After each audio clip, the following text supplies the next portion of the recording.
Okay, good evening, Vacaville. I'll now call the special planning commission meeting of Tuesday, October 3rd, 2023 to order, and I will ask the clerk to please call the roll. Welcome back, by the way. Thank you. Good evening, commissioners. Chair Klein. Present. Vice Chair Rudine. Here. Commissioner Wilkerson. Here. Commissioner Fortney. Here. Commissioner Vargas. Here. Commissioner Lightfoot. Here. Commissioner Bonta. Here. Chair, we have a quorum. Nancy, good to have you back. Everyone, please stand for the Pledge of Allegiance, and I will ask Commissioner Vargas to please lead us in the salute to the flag. I pledge allegiance to the flag of the United States of America and to the republic for which it stands, one nation, under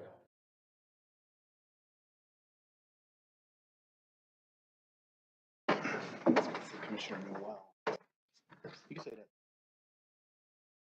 Okay, we will now move on with regular business, starting off with communications. At this time, I will ask staff if there are any communications or announcements for this evening's meeting. Thank you, Chair Klein. There is a informational memo regarding the public hearing item for tonight, item 6A, and staff will cover that during the presentation of that item. And that's all we have. Thank you, Director Morris. We'll move on to approval of this evening's agenda with the deletion of item number 7. Commissioner comments. We'll reserve comments for our next regularly scheduled meeting, which is in October, right? October 17th. So this is a 2-for-1 month. Do I have a motion and then a second to approve the agenda? Moved by Vice Chair Rudine. Is there a second? Second. Seconded by Commissioner Fortney. I almost said Vice Chair Fortney. Will the clerk please call the roll? Commissioner Wilkerson. Fortney. Yes. Commissioner Vargas. Yes. Commissioner Lightfoot. Yes. Bonta. Vice Chair Rudine. Yes. Chair Klein. Yes. Passes. We'll now move on to business portion of our agenda. The first item is the Urban Reserve Development Land Inventory and Development Forecast. May we please have the staff presentation? Good.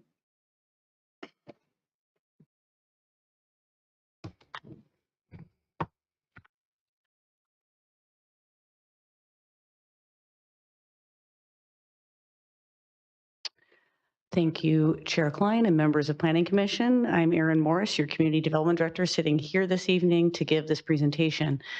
I do have a lot of slides, and some of them I'll go through rather quickly, and some of them I'll be slow on, but just keep in mind that if you have questions, note the slide number, and at the end, I'll be happy to go back or forward, depending on the interest. So tonight I'm here to present the 2023 Urban Reserve Evaluation, which consists of a lot of different parts. But to set up the background on this, in 2015, when the city of Vacaville did the last comprehensive update to the general plan, that plan recognized that the city had already established an urban growth boundary in 2008, and that's really the greatest amount of land that Vacaville will cover unless and until that changes by a vote of the people. That will expire in 2028. The 2015 plan created 2 growth areas, which I'll show in a little bit closer up in a bit. It has a 2035 as the horizon year, so that's when everything that's in the general plan is expected to happen by. The other piece that I'll talk about a little bit when I get into policies is the city last updated its municipal services review in 2017. So the 2 growth areas that are the subject of this discussion, because the urban reserve falls within these growth areas, are the first one is the east of Leisuretown growth area. And this was back in 2015. 1,300 acres were in this growth area, which is toward the bottom of the screen, where you see it labeled east of Leisuretown growth area. At the time, 216 of those acres were in the city of Vacaville. A little over 1,000 were in the unincorporated county. And of the 1,000 in the county, about 654 were identified as part of the urban reserve. Since 2015, 427 acres of the east of Leisure Town growth area has been annexed, and those are presented in the form of 3 housing developments: the Brighton Landing development, which is completed, the Roberts Ranch development, which is underway, and the Farm at Alamo Creek development, which is not yet started, except for, of course, the construction of Play for All Park. The other growth area, which is to the north of the east of Leisure Town area, is the northeast growth area. It's 1,400 acres, and nothing has been annexed since the general plan was adopted in 2015. 611 of those acres are in the city of Vacaville, and 789 are in the county. This growth area has a very small pocket of urban reserve, which is 93 acres in the upper right corner of the map. So I'm not going to read these general plan policies, but I just want to make sure the commission's aware that the urban reserve ordinance and this evaluation process all sprung from general plan policies that were established as part of the 2015 general plan update. So these speak to things that in order to plan the urban reserve, there need to be general plan amendments. In order to do that planning, findings have to be made about consistency with the urban reserve ordinance. Please keep in mind the ordinance was not written in 15. It was an action item that came after 15 to implement the general plan. It also talks about, the policies talk about how the east of Leisure Town area is to be prioritized for residential development, and the northeast growth area is to be prioritized for non-residential development. And there's also a discussion of the interconnectedness of the 2 areas, particularly in terms of infrastructure. I'm going to keep, there's a lot of policies, I might come back to them. So the urban reserve is specifically these acreages primarily within the east of Leisure Town growth area and some within the northeast growth area that were not given a general plan land use designation that allows development to occur back in 15. So the ordinance that was written and adopted, I think it was like 5 years later or something like that, sets forth a 3-step process that the city council would use to decide whether it's time to plan these areas. And so the first step in the 3-step process is to prepare a development inventory and land need forecast. This is something that staff actually embarked on last year, and we presented a draft inventory to the public, did property owner outreach, had meetings, went to council, and they said, hey, we want more developer outreach, and we also want to make sure as you revise the report and bring it back that it goes to the Planning Commission. So that's part of why we're here this evening. Once the council decides to accept the report, and if they do decide to accept the report, then there's 2 other steps that are necessary in order to consider initiation of these general plan amendments that would set the table for residential development or whatever kind of development. But we are still at step 1 here, working on the inventory and land need forecast as prescribed by the ordinance. So the report was published on the city's website on September 11th. It represented a lot of change from the previous version in that we were able to update some of the data, add data about housing production numbers for this calendar year through June, perfect some of the data. We had a lot of feedback from the development community, from the property owners during our 2022 outreach. And so the new report, I would say the goal is for it to be a perfect set of data on all things.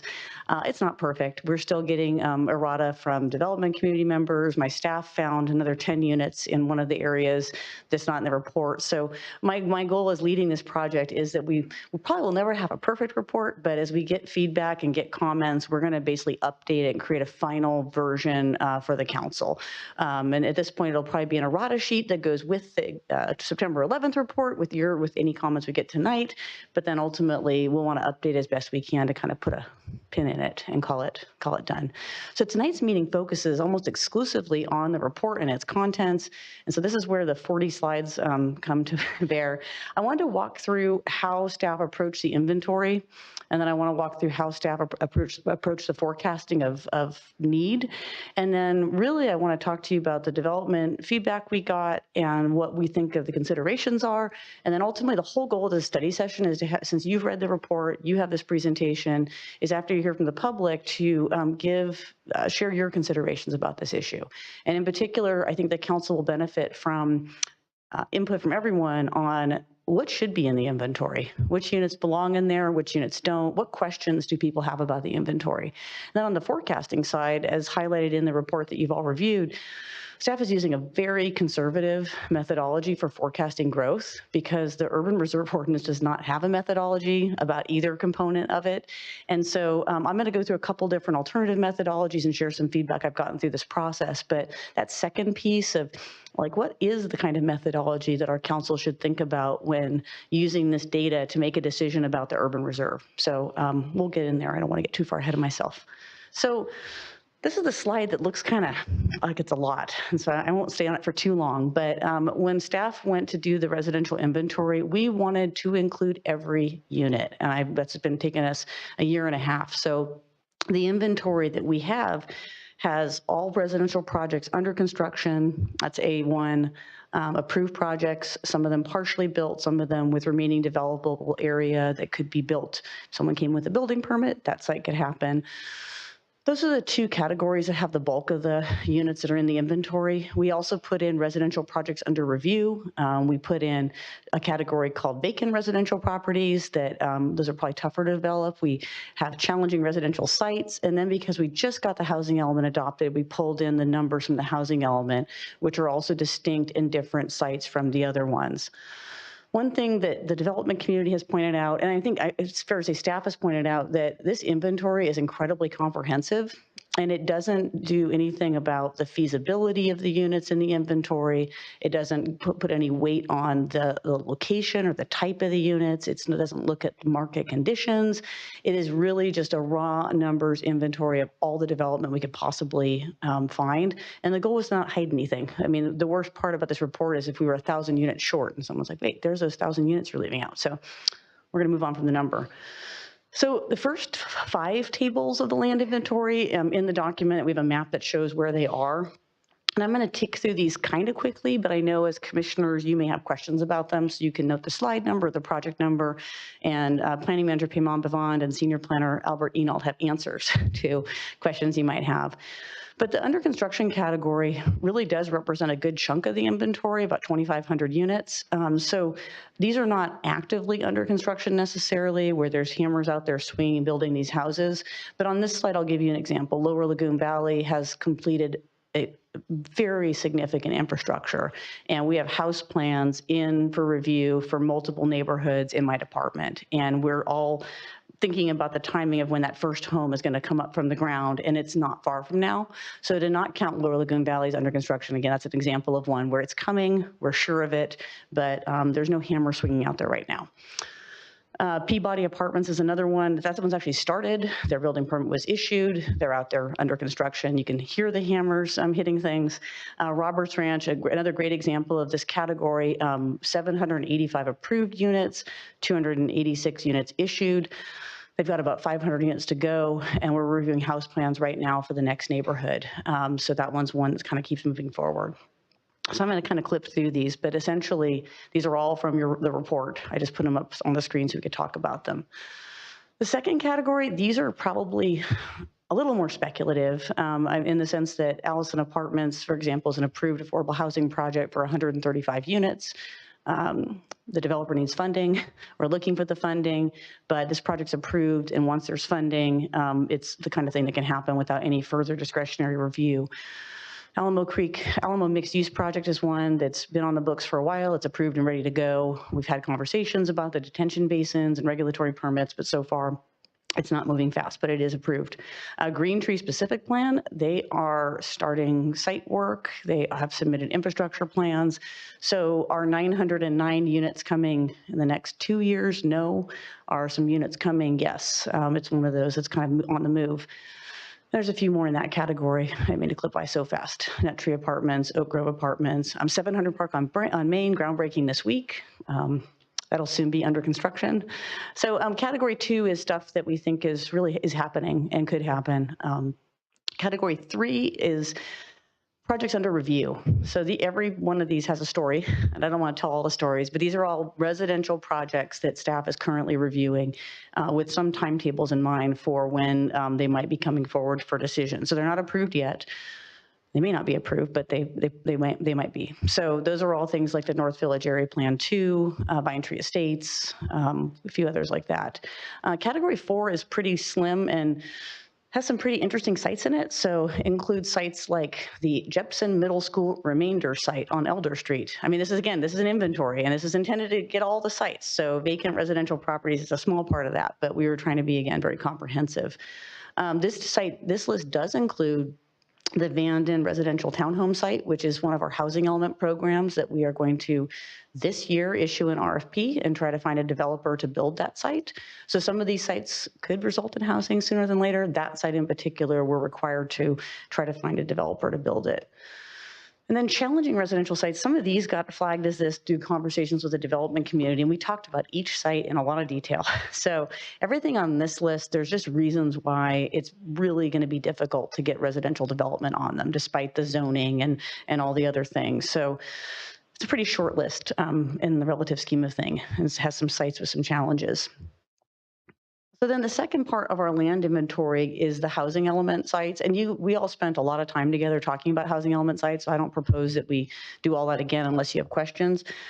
But this is where we've accounted for the sites that we're calling as higher density sites in our housing element. That was part of how we got our housing element certified by the state. So examples on this one, like there's a couple, like this set here on Vacaville Parkway and Allison Parkway. We've had conversations with almost every property owner there since the housing element was adopted. And we're talking about residential development, but is that going to happen in the next 5 to 10 years? I don't really know. It's just inventoried here as a housing element site. Same with the Leisure-Town Road, Quinn Road properties. We've talked to multiple property owners in that location. After we did the outreach with the housing element, they're starting to talk to each other. But again, we're just going to keep it on the housing element site list. And then Orange Drive, same thing. Had a lot of conversations with property owners. This is another site that's on here is that Lagoon Valley former business park parcel. That site has no entitlements for residential. It has not been approved for residential, but it is general planned and zoned that someone could come forward with a residential project, and that would be implementing the housing element. So I'm going to clip through here. We've got these downtown core housing element sites, and for every downtown site, there are just some challenges and some practicalities with getting them going, but we inventoried all of them to show that they're part of our housing inventory. And then the housing element mixed use sites is the last table that comprises the 8,000 plus unit count. I want to just draw your attention to the old CVS site. This is one of our mixed use sites that we've recently had some inquiries for some other kinds of development, not housing. But these are some of the sites that are, each one has its own unique challenges. But again, they're separately as our housing element mixed use sites. So now I go back to this chart. You have all those different types summarized here and the total unit count. This is staff's draft land inventory. But again, as we get further into the discussion, as the commission's discussing, I think part of what you should be thinking about is not how real are these units. These are planned units, they're approved units. Some of them are units that could be built, but how meaningful is this inventory to the discussion of whether or not we want to do planning of urban reserve? So I'm going to stop there on this part of the presentation. And so this is some analysis that's not in your staff report that we've been trying to look through the inventory with a couple different lenses. And so staff did some number crunching of not the actual density of each residential project in the land inventory, but rather the general plan densities associated with each project in the land inventory. And what we figured out is that 48% of those units that are in that A1 through A8 are for densities of less than 8 dwelling units per acre. And 31% of those units are between 20 and 30. So that's like a higher density classification. We do not have a lot of units planned or approved or identified for housing at densities between 8 and 14 units per acre. And this is kind of typically your smaller lot single family, your attached single family, duplexes, triplexes, small scale apartments. And that's pretty notable. And this is part of this is some, it's quantitative work that staff did after putting together the inventory, but these are the things that we're thinking about when we're looking at this inventory and trying to understand it. Is it really, what does it consist of? So I found some imagery for like what 8 to 14 looks like, 8 units to 14 units per acre. And this is where you would see like these houses on smaller lots. They could be alley loaded. There's probably more of them closer together than in some of Vacaville's other more traditional neighborhoods. But this housing form is out there, and we have some of it in Vacaville. But this is that category that we have very little inventory in based on the raw numbers in the work that we put together for you. Now the land need forecast. So I call the way we've done this the status quo forecast because and this came from some earlier versions of this report, and it really does come from a place of our ordinance does not talk about how to forecast land need. So the most conservative way of doing it is to establish what's our annual average unit development in Vacaville, and then multiply that times 20 and say for 20 years, we're going to need that many units based on every year we've done. So we've done an average of 414. You multiply that by 20, and we end up with a need for 8,280 units. So under this conservative methodology, if we have an inventory of about 8,900 units, we have a land need forecast of 8,200 units, clearly we have enough housing. There's no need to unlock the urban reserve. I think that, I personally think that, and I professionally think that it's a bit silly or almost kind of strange to go, let's do math on both these things using these methodologies, and that's the answer. But I share this because the work we put together over the last 2 years is really intended to be conservative, numbers driven, and a lot of it's in the absence of an approved methodology or method for forecasting growth. So the report does contain information about Vacaville's historic construction and population changes. And so in this table, it's a little bit scrunched, but hopefully you all can see it. The orange line shows that starting off in 1960, how many building permits per year Vacaville issued. There was a pinnacle year in 1980, and it has kind of fallen off since then with each year. I think in 1 year we issued about 2,000 permits for housing, and then it kind of went down from there. As you can see with the blue line, Vacaville's population keeps growing. So our population is growing, our housing production is declining. But I think this chart, they have other charts that are in the analysis, but this chart makes the point that we're not producing housing that keeps up with our growth. And we have had much higher building permitting in the past. And building permitting has declined to the level it's at now, probably over the last 20 years. So as far as forecasting land need, this is where, since the general plan was last updated in 2015, since the urban reserve ordinance was written in sometime before 2020, the city's done two notable things to try to look at housing through a really direct and fairly broad method. So the housing strategy was the city of Vacaville's effort to really understand the need for housing in our community. What kind of housing? Who does it serve? It's a lovely report. It's about 180 pages long. Then concurrently and overlapping with that, we also had to do our state mandated housing element, which looks at housing through the lens of population characteristics, who you're trying to house, but it looks at it more from a state of California lens. So the one area where both those documents align is each one calls for a greater diversity of housing types, noting that we have a lot of certain kinds of housing, we don't have a lot of other kinds of housing, and that to benefit the kind of workforce that we have here and future workforce, both of these documents call for a greater diversity of housing types.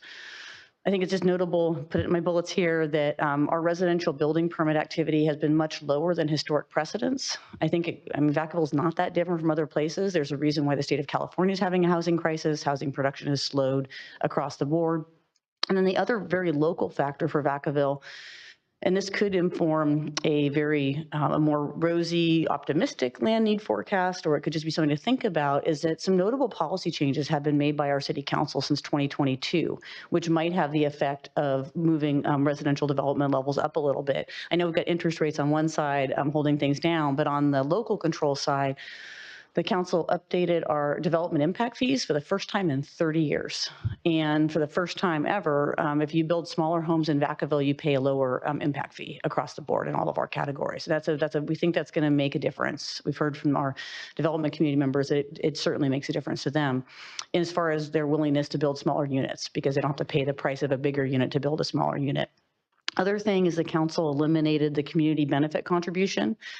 And that wasn't just done arbitrarily, it's because the impacts of development are now fully captured with our development impact fees. So that was another charge on top of the fees, on top of everything else. And so that's gone away, and we feel that that's going to be perceived positively by our builders. Then the other thing that we continue to see is job growth, and some of it still feels a little speculative because we have these new buildings under construction that will be populated by workers, and we have new campuses coming that will be under construction that will be populated by new workers. But even in the last 18 months, there's been movement in Vacaville on the jobs growth front, and over the last 5 years, of course, as well. So these are kind of things that staff's thinking about when looking at this inventory and presenting this study session to you. So for the commission's benefit, I mean, really, it's a study session, so you can chat about this and discuss amongst yourselves and ask questions of me. But fundamentally, we did ask the development community to provide some of their market perspective on housing demands. That's why your packet has letters from 4 or 5 of the folks we've been working with. And I think I've kind of, some of their perspective has been infused in mine, but I think the main thing I heard when I read when I was reading, and I met with them on September 20th, is our land inventory does not take into account feasibility, housing type, housing density, and it doesn't, and that's a fact, and that's true. And then the other part is that a lot of them seem to make the point about the connection between housing growth and job growth and the need to think about those two things and be thoughtful about those two things. And I think the third thing I'll summarize, and some of them are here and they can summarize other things, is that there's a strong connection between the urban reserve in the east of Leisure growth area and the northeast growth area. The northeast growth area has no sewer. Sewer is about 3.3 miles from the northeast growth area, and those sewer extensions will need to be pulled through the east of Leisure growth area if we will have sewer service up in our northeast growth area. So there's an interconnection between the planning areas. There's an interconnection between perhaps planning residential in the east of Leisure growth area, in that it can provide that opportunity to serve the northeast growth area. So I'm hoping as the commission gets through questions, public comment, and discussions, that you'll talk about the inventory composition, any thoughts you have about that, thoughts you have about the forecasting methodology, and then any thoughts you have on policy considerations that the council should be thinking about. I'm headed there to council on October 24th. Between now and then, I'll be producing another staff report and a RADA sheet that takes all the changes we figured out from the urban reserve analysis and a summary of this meeting. At the October 24th meeting, this is the first time this council has seen the urban reserve evaluation with their current composition of council members. It's expected that they will give staff direction on whether they're interested in moving forward with further study of the urban reserve, whether they're not. They may have questions about the report. So I'm hopeful that this planning commission can, going back to my list here, give them some useful thoughts on the inventory composition, the forecasting methodology, and really what should they be thinking about. So that's my presentation. I'm happy to answer any questions at this time. I'm also happy to answer questions after you take public comment at any time, really. So thank you. Thank you, Director Morris. I think I will open it up, the study session. If the commissioners have anything before we move forward, questions for Director Morris? We'll open up staff comment, but Commissioner Fortney? Where do we begin? A lot of questions for you. So you showed us a slide of historical building permit or new residential growth. Why are we only going back to 2015 to 2022 and not the historical numbers if we're forecasting for 20 years of growth? We did focus on the last housing cycle because even at the time we were preparing this report, we were focused on the next 8 years of the housing cycle. So that's where we started. We do have all the data going back to, I think, 1940. But there is a lot of variation in housing production. I mean, at the pinnacle in 89 of almost 2,000 units, there's a plunge. I mean, there was a recession, a global real estate meltdown, and other things. We could go back and average it further back. It still becomes, it's sort of a numbers game. I'm interested in your thoughts about what's a meaningful time period to look at. And it's kind of, that's where it is. So I guess kind of help us understand that this is a numbers game that we're seeing here. And how much do we put into that? Because you mentioned status quo, and I think status quo, it's basically do what we're already consistently doing, and that's not enough. So if I look at your tables, A1, A2, A3, those numbers close to 7,000 units, yes, those are going to be developed. Everything on those farther tables, if you're involved in real estate and been around here for the last 20 years, these sites are vacant, they've been vacant, they will always be vacant because they're units on paper, but they'll never be developed. So that really skews our numbers. when we're looking east of Leisure Town of something that we could actually replace those numbers with a product that we need, and that's that middle housing. So how do we look at these numbers? Staff would recommend that we do not discount the housing element sites because we've told the state this is where housing is going to happen. We've made a lot of plans. This is where housing is going to happen. And we really do need to make some housing happen on these sites.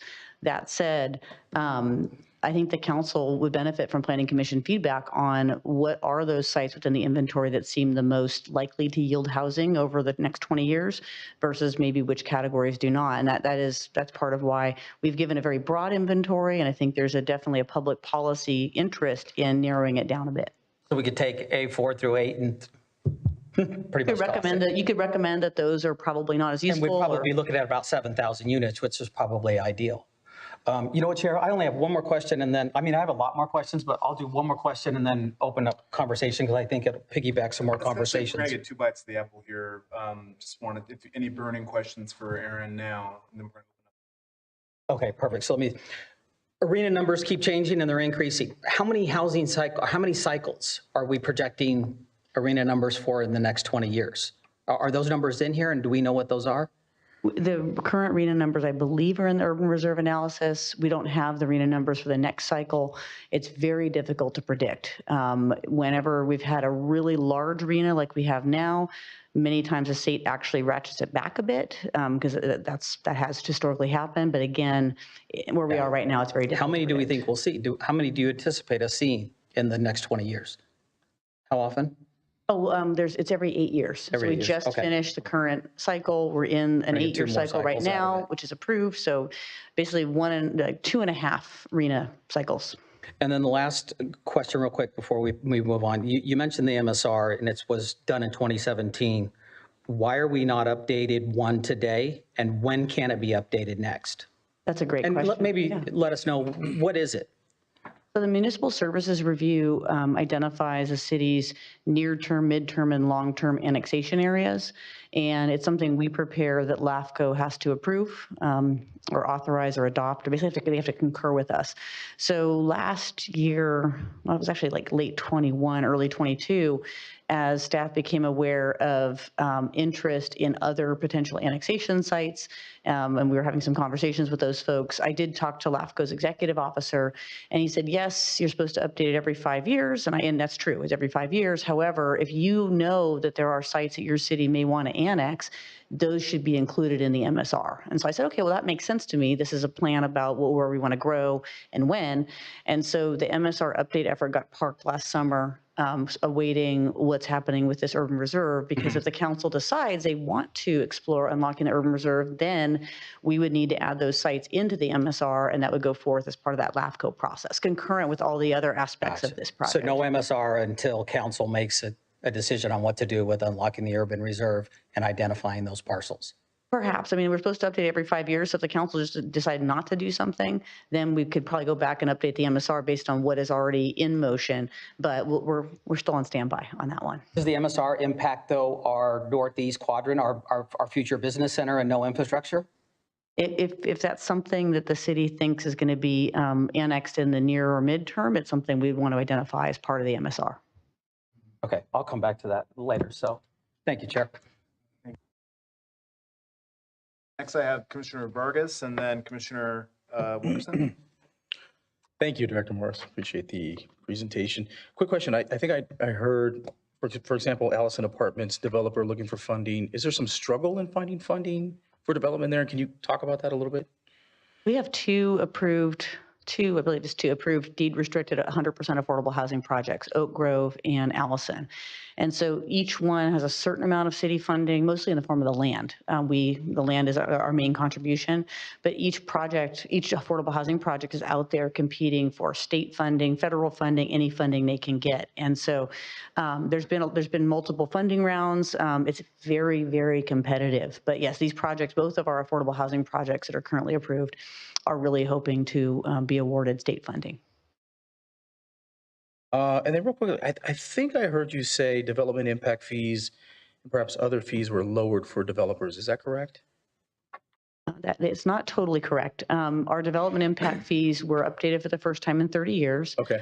So as you can imagine, some of them went up. In Okay. particular, parks and recreation related fees went up. Okay. But the thing that changed, which is beneficial to the city, perhaps getting smaller homes, is we no longer have a one size fits all impact fee regardless of whatever size the house Okay. is. So it That's used what to it be is. you could build a 5,000 square foot house or a 1,200 square foot house, and you paid the same exact impact fees in all the categories. Gotcha. Thank you for the clarity. Appreciate it. That was all I had.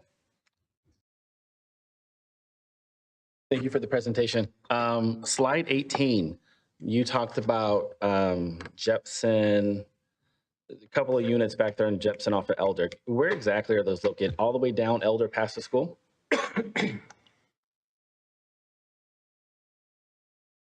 I may need to get back to you on that. I can look in the report. It's probably on one of the maps, but So Commissioner I Wilkerson. think it's located at the end, on the back part behind Jepson. And just knowing here and spending a few years of my life at Jepson, that's one of those locations like, yes, it is identified, but it probably may never come to fruition just because of the location and the makeup of the area. So going through the list, that's something we need to be mindful of really taking a look at the exact location, driving it and seeing, does that feasibly make sense in terms of the numbers that Commissioner Fortney was talking about?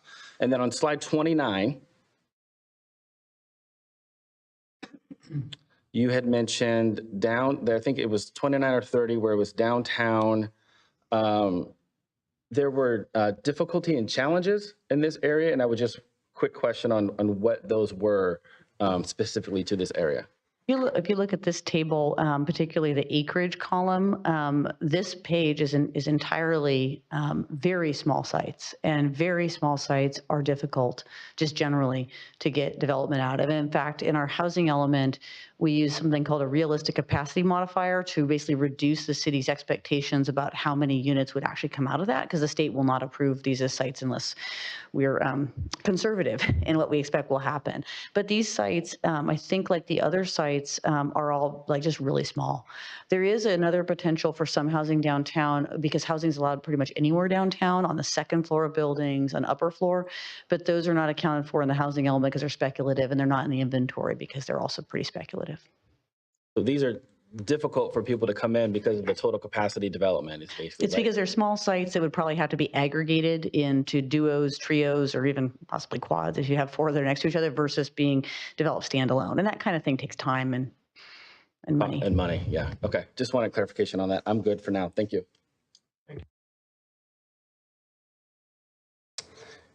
So I'm piggybacking on Commissioner Wilkerson's comments. Is there a way to add some of those reasons why sites are not viable for the range of existing lots that haven't been developed into the report, and then come up with strategies to get them built? You know, I'm gonna take that as a comment for sure, no matter what, when I leave this evening. And we do actually have very detailed charts in which we took detailed notes when we met with the developers, some of whom have known these sites their whole lives. So we do have a certain amount of intelligence based on that work. It's hard to present in a public report because some of it also is opinion based and some of it's feelings based. But to your point, yes, I mean, another step the council or the city staff could take at the direction of the council is to take a harder look at the sites in the inventory and figure out what would it take to make these sites go, or maybe another way of even like what would it take to make these sites go to produce the kind of housing we need right now. Great question. Yeah, thank you. Thank you for this. The breakdowns of all those attachments. One question that I had was, you know how the arena is broken up into income distribution? Why is that not incorporated into that at all on any of the projects? That's a great question. I mean, all of the sites that are called housing element sites are clearly part of how the city's planning to accommodate its arena. Most of these sites, unless noted otherwise, are market rate sites. So that's a very, very astute comment that I would almost take as a comment. Okay.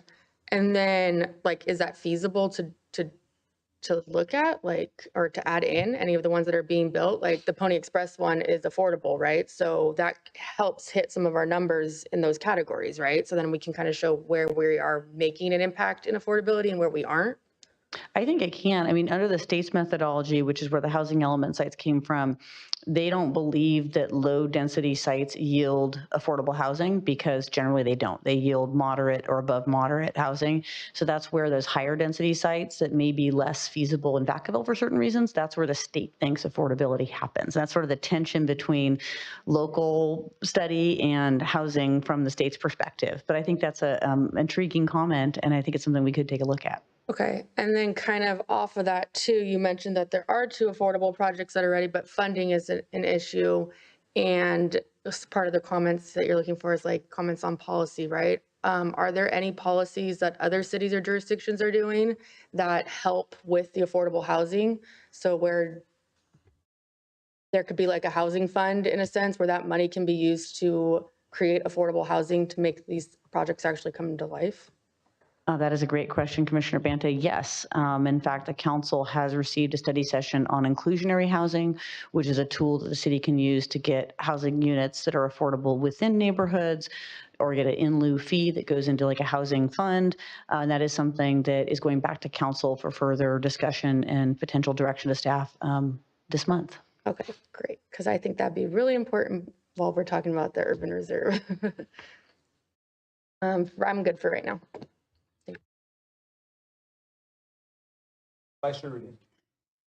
Mine's more of like a comment with a question thrown in because I know I don't want to catch you off guard. And so this is kind of more presentation when it goes to council. So when you show the percentages of the type of units and the densities, it stands out more. It's not just a number. You know, when you say, well, you have 742 or whatever, it's like, oh, well, it sounds like a lot. But when you look at it and go, actually, out of the 8,900, 6% of those units are within, you know, for the density of 14.1 to 20. Can the same sort of thing be done with what out of the 8,996 units, which ones of those have been waiting to build out for the last, 15, 20 years? How many of those have been waiting for, 10 years or more or 5 years or more to show like, well, hey, this has been sitting here for 20 years. Not likely in this housing cycle this is going to be built upon. That also kind of shows like, yes, we have 8,900, but we don't really. I mean, we do, but in practicality, what can actually be built, what's feasible is more like this number, whatever X is. So just, to kind of present to council that, when you look at it and go, wow, 8,900, I mean, that's more than plenty. We've got 21 years. To show percentages, I think, and then also kind of show, again, like I said, how many have been sitting for a long time. That's my comment question. To answer your question, the sites that are now on the challenging residential sites list started off in the broader inventory in 22 and migrated onto the challenging sites list. So a lot of discussion about why are these sites not happening. But there definitely could be a deeper dive into the tables of the units that are in the inventory and projected timetables on them. I do have to say, though, even if you get 2 developers in a room, one will say that project's never happening, the other one will be like, hey, I'm that developer. Of course it's happening. So it is, staff doesn't have that crystal ball to totally assess exactly what the truth is about timing, but I think that is a lens that it's not one that's in the ordinance. It's not one staff has looked at a lot, and it's something that could be informative.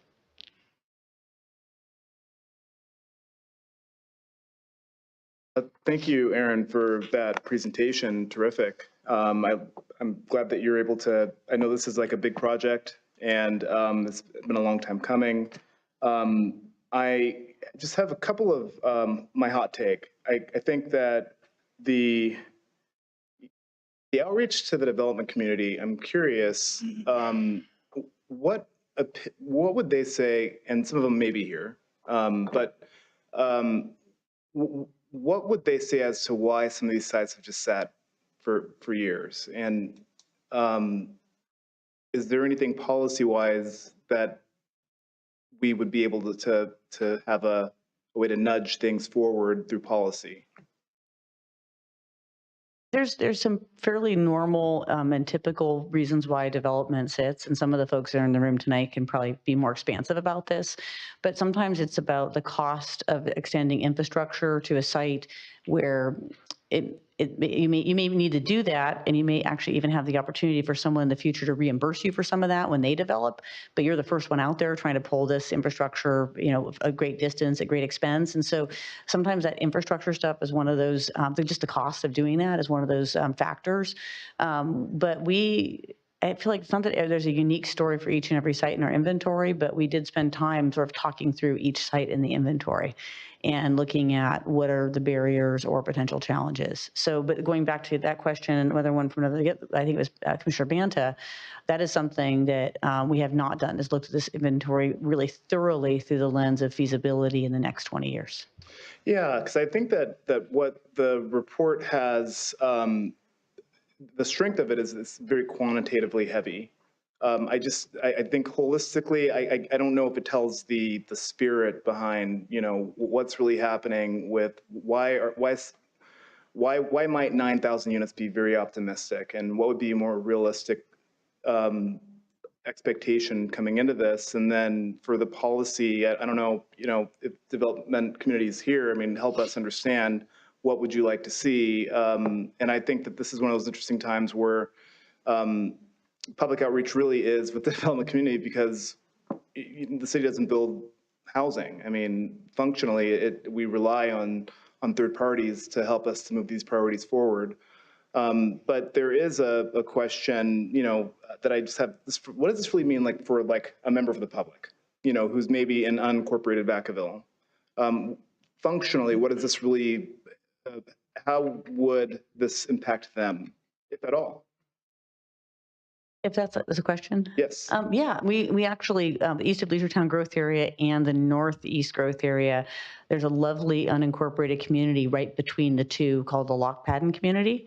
So they are absolutely interested in the change that is already happening in their neighborhood, even across the street at Green Tree. They would have to be totally involved in the development process if anything were to happen on those properties, because things will change. Leisure Town Road is the primary artery for vehicles, and these two growth areas happen to be along it. And so, yeah, they would definitely be affected by this. For the broader community, I think that becomes less of more of a qualitative answer than anything else. What our housing strategy, the city's housing strategy looked at, is just who works here, and why is it that 80% of the people that work here don't live here? And that I think it's a very qualitative answer to your question, Chair Klein, but that's kind of at the heart of, at least where I'm thinking of, what are the lenses we should be looking at this inventory under, given the problem we're trying to solve pursuant to the housing strategy of having housing for more people that work here, and having people be able to afford to live here and be able to buy starter homes here, that whole thing. I'm delighted to hear you say that. Oh, thank you. Thank you. Commissioner Fortney. Director Moritz, do we have an infrastructure plan in place for the employment centers that are going to happen in the northeast growth area? We do not have any infrastructure planning completed at any meaningful level in the northeast growth area. They're going to be dependent on residential development getting the infrastructure there? Not necessarily. If for planning the northeast growth area or planning the east of Leisure Town growth area, there's a certain amount of connection between the two. We would, as a city, in my professional planning opinion, need to figure out, at least in kind of bulk land uses, what we want to do up there in terms of future land uses, because we'd want to make sure that the infrastructure that's being built in the east of Leisure Town growth area is going to serve that area. So that's that interconnection. So really the infrastructure planning for that has not started, and that's something that it will need to start, because we also have to look at freeway on-ramps and off-ramps and water, as well as sewer and all the other fun stuff. What happens to the 3 current urban reserve applications that you have that have already been submitted to you during this process? We've reviewed the initiation requests. Well, one's actually not, it's been initiated by the council, and none of these are the topic of tonight's meeting, so I just want to make sure that's clear. Yes. But one was filed and accepted by the council, initiated by the council. That one's been under review, and we're preparing a supplemental environmental impact report, and it's sort of moving forward. It will need the MSR update, though, in order to totally move forward. So it's sort of we're making progress on it, but at some point it would get stuck unless and until some other decisions are made. The other 2 are initiation requests. So they need the council's direction on the urban reserve evaluation, how the council wants to approach this, and then they would be the subject of a future council meeting where the council will decide whether to initiate them. But they're not on the agenda tonight because the conversation about, step one of the urban reserve ordinance says we start with all these numbers. Yeah, more kind of curiosity that you have applications in, but we're in the We do. middle of this process, so where do they go? What do they do? Are they in a stall, sitting? They're not totally stalled because we've made some progress on them, but they are waiting at this point. Okay. It says here you had a property owner meeting, 5 attendees. Have you had comments from every owner in the East or the urban reserve? We have mailed friendly, non-governmentally written meeting invitations to every owner in the urban reserve. And I've talked to most of them on the phone at minimum, in person, in some cases in separate one-on-one type meetings or two-on-one. And then some came to different property owner meetings we had in 2022. We haven't heard from everybody, but we've heard from most of them. If the urban reserve doesn't move forward, do those landowners have the opportunity to develop their property in the unincorporated area with Solano County as the lead agency? Not really. They're in the city sphere, which is they're within our ultimate limit. I mean, some of that gets to politics and what people decide they want to do and how they want to do it. But the lands in the urban reserve are in our general plan as future growth area for Vacaville. They're not in our general. They're not in our general plan for no reason. I mean, they originally in 15 they were planned for residential growth, and then it sort of pulled a step back. Okay, we're going to reserve these areas. So, I believe their future development would occur in the city of Vacaville. And then last, kind of going back to the comments that was here, finding feasibility on some of these sites. Most of them are infill sites. And remember when infill was the real sexy word, but the reality was it was coming down to be a lot more density in certain people's neighborhoods and nobody's expecting that. And then do we have an opportunity to go east of Leisure Town with a clean slate, or do we shove more denser units into a neighborhood already? And then we have residents here. So that's the thing, we've got to decide where we want that. So I just thought I'd throw that out there. All right. Commissioner Vargas. Yeah, just a question. So you said you had 2 initiation requests. Can we identify where those came from? Yes, I have a slide. It's in the report. I can't remember which page, so forgive me. I have memorized most of that report, but not all of it. I'm going to find the map. It's this one. Yes, from current slide. So the first initiation request that was filed within this filing, the last filing window, is the Raisins development, and that's depicted in that map. It's a top property on that map. It's literally adjacent to the Lock Padden unincorporated community and adjacent to Maplewood, which is a single-family age-restricted community. And the next property down is the Donaldson Ramos property. That's the second initiation request we received, and that is immediately south of Raisins and then ultimately adjacent to the future and approved farm at Alamo Creek property. And then the fields at Alamo Creek is distinct from the other two because that one was already initiated by the council, and that one is under formal review right now. Okay, thank you. You're welcome. Commissioner Banta and then Commissioner Wilkerson. I had a question kind of off what Courtney was asking about how long has this 3-step process already taken to get to where we are at now? I'm struggling to remember when the ordinance was adopted, but it said we wouldn't, this council did not want to look at the urban reserve until 5 years had passed. So the general plan was adopted in 15, and so the 5-year window would have been 20. So we've already kind of been 3 years to get to where we are now?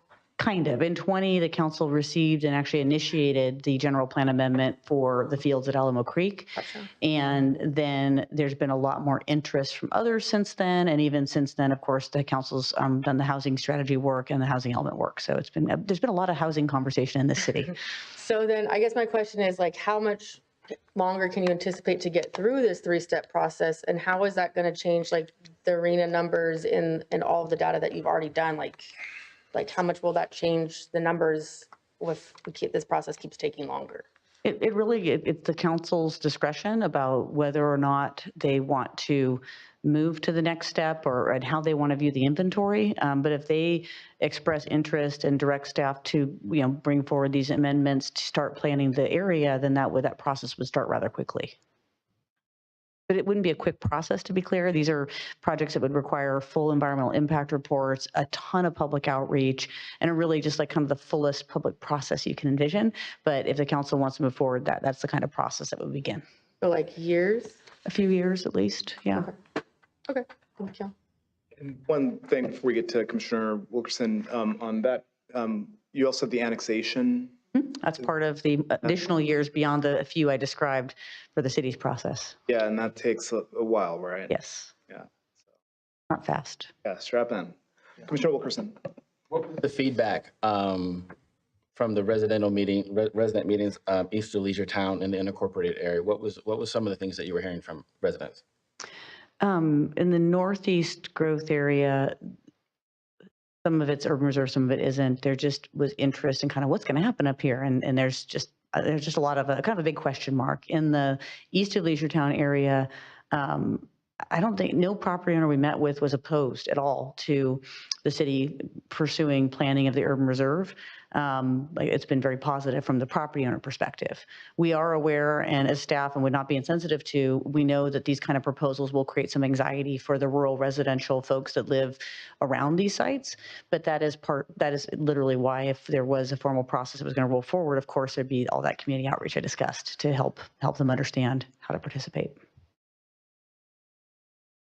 So, but mostly positive is what you're saying, Yes. right? And understanding the process of still how long the time takes. I mean, they've lived there, been property owners for a long time. So they've understood what potentially could have happened and paying attention to the process. Yes. They're well versed, I guess, is another question, right? We've alerted them, they've been notified. Okay, Yes. just wanted to make sure. And it's good to hear that it's positive feedback.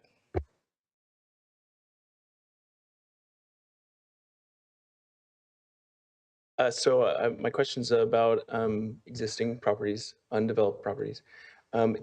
After they've sit for some period of time, is there ever a discussion, or is there a switch that maybe triggers rezoning if it's maybe not zoned properly for what we're intending or what we've planned for it? Maybe a different zoning or different application might be in line.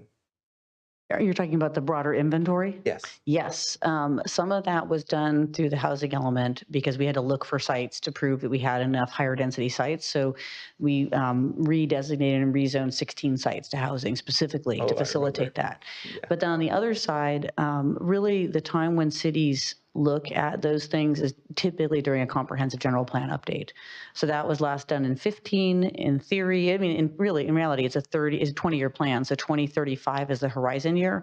So at some point, the city, like all cities, will embark on the next comprehensive general plan update. And that is truly the time to comprehensively look at those kind of things like residential densities and whatnot. Makes perfect sense. Yeah. Thank you.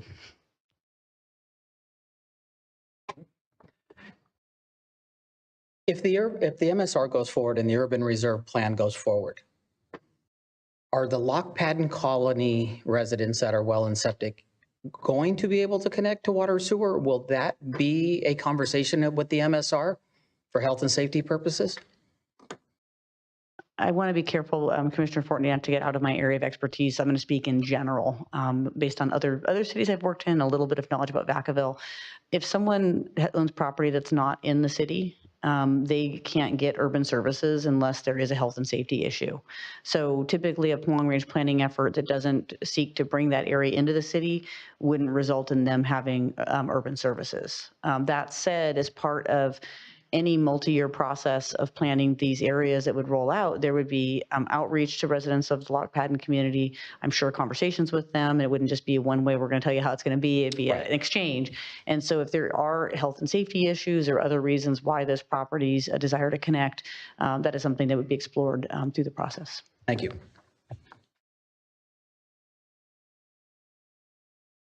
Okay, as we look to open public comment, I'll just remind that this is more directed towards you. So we do have recommendations for the different methodology. I think there are 4, correct? You mean from the development community or? No, I'm looking at the draft forecast, page 33, that outlines the methodology on page 34. So is the way we read this, so there are 4 different types of methodology. There's more than 4. These were just samples. And I think part of why we provided them, and this was something that was very iterative over the last year, is, I mean, you could say status quo is status quo. You could say, oh, let's do 25% more than that. You could say, oh, let's break it down. But the fact is they're still all kind of numbers exercises, but if any of the methodologies in that report resonate with the commission, then of course, feedback to the council about which ones you think make the most sense would be really helpful. We just put them in there more as a thought piece to get people thinking about how there's different ways of going about this. Right. And so that's why, I mean, it was very helpful. And so I've been looking at this, maybe we can just listen to how we can approach these samples and look to build off of them or not. So with that, I will we'll now open public comment. So if members of the public would like to line up, we'll offer you 3 minutes. Hi, Alicia Minion. I live in Southtown. So I have some questions. So the 8,996 units that we have, they've been planned in some respect. How many of those are subject to a development agreement? So that's one of my questions. Number two, I hear that the urban reserve, the basis for this, and let me know if there's any other reason, the sole basis of the urban reserve is because we have a housing crisis and we need more housing because we have a drop in permits, but a rise in population. So that's why we need to build on an urban reserve. So if there's any other reasons why we need the urban reserve, I would love any additional reasons, but I wanted to ask some questions in this respect. Number one, the urban reserve, my understanding, is on prime ag land or farmland of statewide significance. What are we losing by taking the ag land permanently away forever? What are we losing? Does any of the part of the urban reserve serve as a watershed? What environmentally, what's the harm? So we have the benefit of housing, and whether that's a benefit, I'm not 100% convinced, but we do know we have some harm to the environment. So what is the thought process on that? Number two, given I keep hearing housing crisis, what specifically is the crisis here in Vacaville? So in Southtown, a lot of new homes. I talked to my neighbors. These people were not in crisis before they moved into that house. They either decided they wanted a new home and they moved from a different part of Vacaville there. They moved out of the area. I came from out of the area. I don't work here. So we have a bedroom community. So what gap are we filling? How are we solving the crisis problem? And Commissioner Banta, your question was excellent. The crisis that I think we have is providing housing to the extremely low, very low. These are individuals that have an income that doesn't allow them to own a home. And if they had any ever chance of owning a home, it would be a condo or townhome. I don't see zoning that's going to guarantee any kind of that housing. Reducing development fees to encourage smaller homes, I don't think that's going to work. And I encourage the city to study that because I guarantee you there'll probably be no success. I don't think there's any correlation in the development fee and what you get. I think it comes down to profit. Okay, let's just get real. It's all about profit. That you can't just look at the expense side. You need to look at the revenue and the profit side. So let's talk about that. Urban reserve. I went to a council meeting where someone came to the podium. It was an outside consultant saying, let's create a district where the urban reserve will be, and all the assessed value of the property that gets built in there will be off the tax roll. The city will not get the property tax for up to 50 years, but in 50 years, it'll go back to the city and we'll just be billionaires. But during that presentation, no one ever talked about the expenses. And so when you think of how are you going to finance this urban reserve, infrastructure, whatever, okay, real quick, this is critical. These financing mechanisms make this infeasible. Okay. So, Alicia, thank you.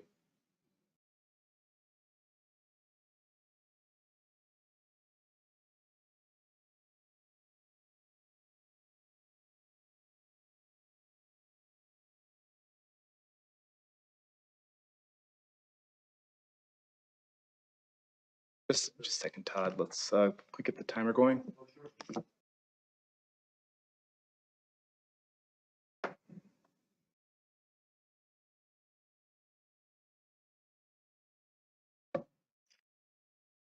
Floor is yours. Thank you. My name is Todd Chambers. I work with the Lewis Group of Companies. Appreciate the opportunity to speak tonight. I'm here representing the Donaldson property, Donaldson Ramos. It was on right up there on that slide. The Lewis Group of Companies has been in town for a long time. We've constructed, we believe, around 2,000 homes since the 1970s. We own the Sycamores, which is a 264-unit apartment project here in town. Gramercy is 38-unit townhome rental project that we own off Beeland. We own the Regency Park Plaza. It's a 115,000 square foot retail center here in town.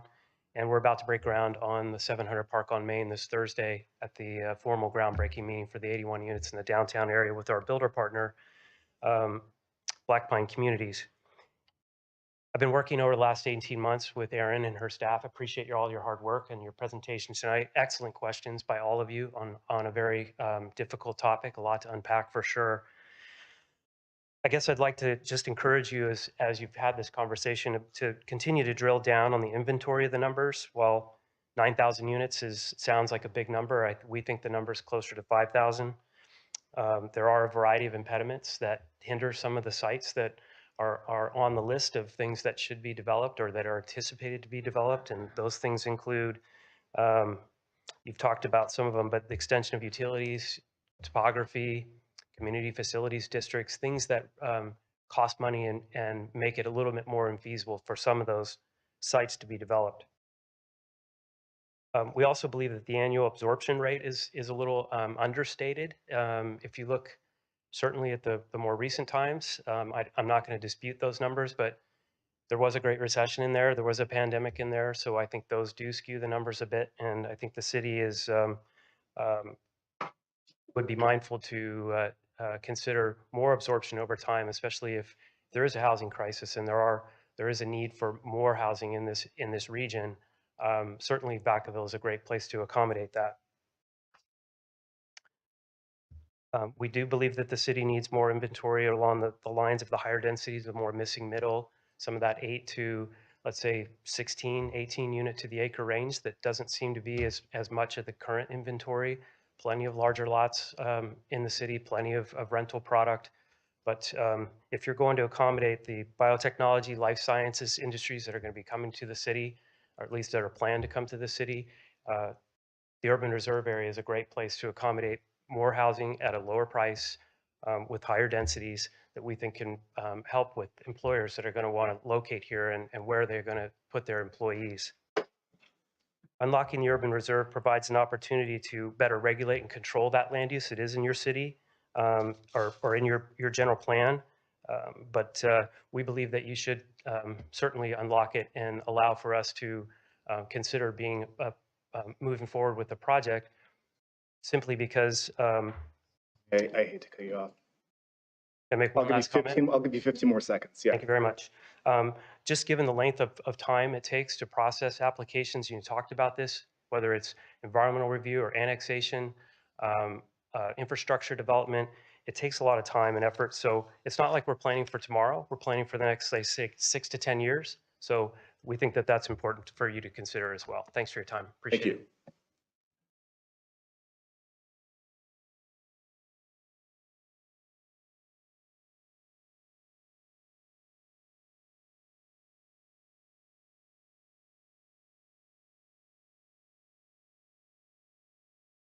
Chair, members of the commission, Tom Filippi Engineering, 43-year resident of Vacaville and involved in the development community for the last 44 years.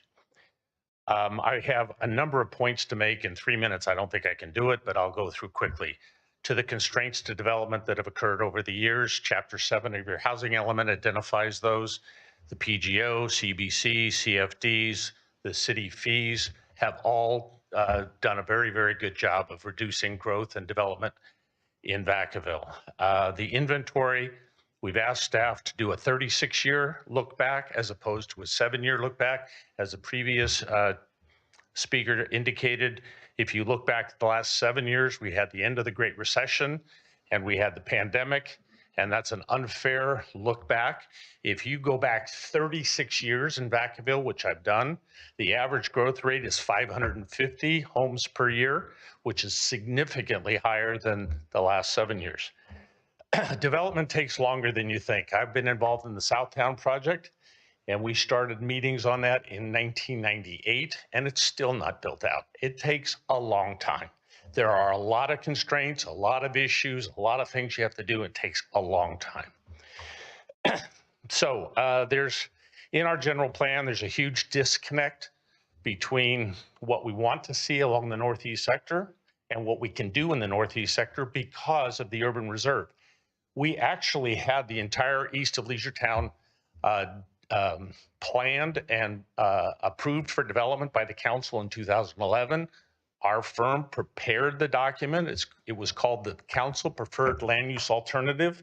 And as a result of the mayoral election in 2014, where there was a growth, no growth fight back and forth, we came up with the urban reserve, which completely whacked the entire east of Leisure area and as well made a huge disconnect in the northeast sector.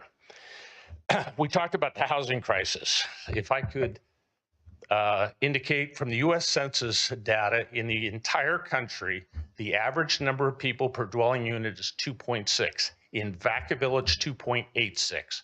We are short 3,000 homes in this community for the people that are already here. We have people that are doubling and tripling up in housing. That is the housing crisis. In 1986, we sold our small home on Devonshire Drive to build our home on Hillview Drive. 2 families moved into our home that was 1,320 square feet. That exists all over this town. 2.86 US Census data. That's the number of people in each home in Vacaville today. Tom, I'll give you 30 seconds to wrap up. Sorry, I understand, but this is a 69-page report. It affects the entire city of Vacaville moving forward, and we get 3 minutes. It's ridiculous, but whatever. So one last point I would make is if you're going to get workforce housing, the only way you're going to do it, and I've been doing development in this town for 44 years, the only way you're going to get it is in the East Leisure area. And lastly, my suggestion to staff, we've had a cutoff at 1,900 for the fees. If you move it down to $1,499, you'll get more of the housing you really want to see. Thank you. And I hear you all about the 3 minutes. I'm very liberal on this, but I'm mindful of the rules. So if my colleagues would like to open public comment again, I'm happy to do that. But if not, I don't have a problem. You probably could go another round. I'm happy to entertain a second round because these are important issues. But first, I want to get through the rest of public comments. So if there are other members of the community, the developed community, members of the public who'd like to come forward. Before we open up again, you might have had questions. Can you answer some questions before we? Sure, but I want to just get through the rest of, I'll get you up there, sir. Brandon, I'll talk. Yeah. Oh, load up for me. All right. Rich Alexander, representing the Chin property. I'm going to try and go real quick and summarize. Some of the questions that I've heard have been very good questions, and from our young lady down here. Number one, why do you need the reserve opened up? And you have a lot of numbers, so I'm going to try and stay away from them. The simplicity of it is that the Northeast needs to be developed. It's not going to be developed without the urban reserve. The other thing is that the city has been pounding on us, developers, for the last couple of years that they want, and it's a new word, what is it? Generational housing. I call it workforce housing. And the only way that you're really going to get it today is you're not going to get it with the little small bunches of land that are 8 acres, 10 acres. It's too expensive to build, too expensive to do. You're going to only get it whenever you can do production building. And these projects you're looking at in the urban reserve will be for production developers. So it's something to take a look with all of the numbers and everything that you have out there, but look at the logic of what you're ultimately trying to create over the years, and Aaron has done a great job and brought it up, that we only developed expensive properties. Well, that's because we paid one fee and it was cheaper to divide it by 5,000 feet than it was by 1,000 feet. You're helping us to do what you want to do, but we're not going to do it on small parcels. We're going to do it on large parcels. And that's one of the main reasons I think that the urban reserve should be opened. And I made it with 2 minutes left over. Let Tom give you, he's got a lot of technical and correct information. I know everything that he's got. I've reviewed it. And I want to compliment Erin. She's done a great job. But you put it all together. But look at what the city wants, again, repeating myself, and how it can be done. And that's what I'm looking at. Thank you. Thank you, Mr. Alexander. Other members of the public would like to address the commission? Director Morris, would you like to add? Yeah, first, as a point of clarification, any member of the public is absolutely welcome to submit written comments about this. And anything received between now and when the council's packet publishes would get published with the council packet. And I really encourage members of the public, those present and those at home, to do that, because it's hard to say everything you want to say in 3 minutes, but in a letter or email, you can kind of get it all out there. So I would just recommend that. On the topics that Ms. Minion raised, one of the questions or comments was about habitat at the edges of the city and what happens to that habitat, and how does the city, how does that habitat possibly get negatively affected? I'm just going to pull up a diagram from the, so that is actually part of why Vacaville, like many cities, has an urban growth boundary. It's not actually there to protect the habitat. It's there to establish the ultimate growth of the city. And it is, it's not a snapshot in time, because this one's been in place since 2008 and is slated to be in place till 2028 and can be extended. But the point of it is the urban growth boundary establishes this is the maximum amount this city's going to grow, and it basically is there to protect those lands outside of the city's urban growth boundary from urban development. So in the case of these projects, like an approved project example, Green Tree, they had Swainson's hawk mitigation, they had some wetland mitigation, they had burrowing owl mitigation. Those kinds of projects that are within the city's urban growth boundary will ultimately pay money to establish places for the birds and the other species that are here to prosper outside of the city's ultimate limit. So there are impacts to farmland and there are impacts to other environmental things as part of development, but the urban growth boundary is intended to contain them to a specific area. And one thing that came to mind is there are environmental documents required as well. Yes, of course. So to your point, it's not that the Urban Reserve is an environmental protection act in itself, even though it might have that secondary effect. The primary evaluation is through CEQA and you know, the entitlement process, right?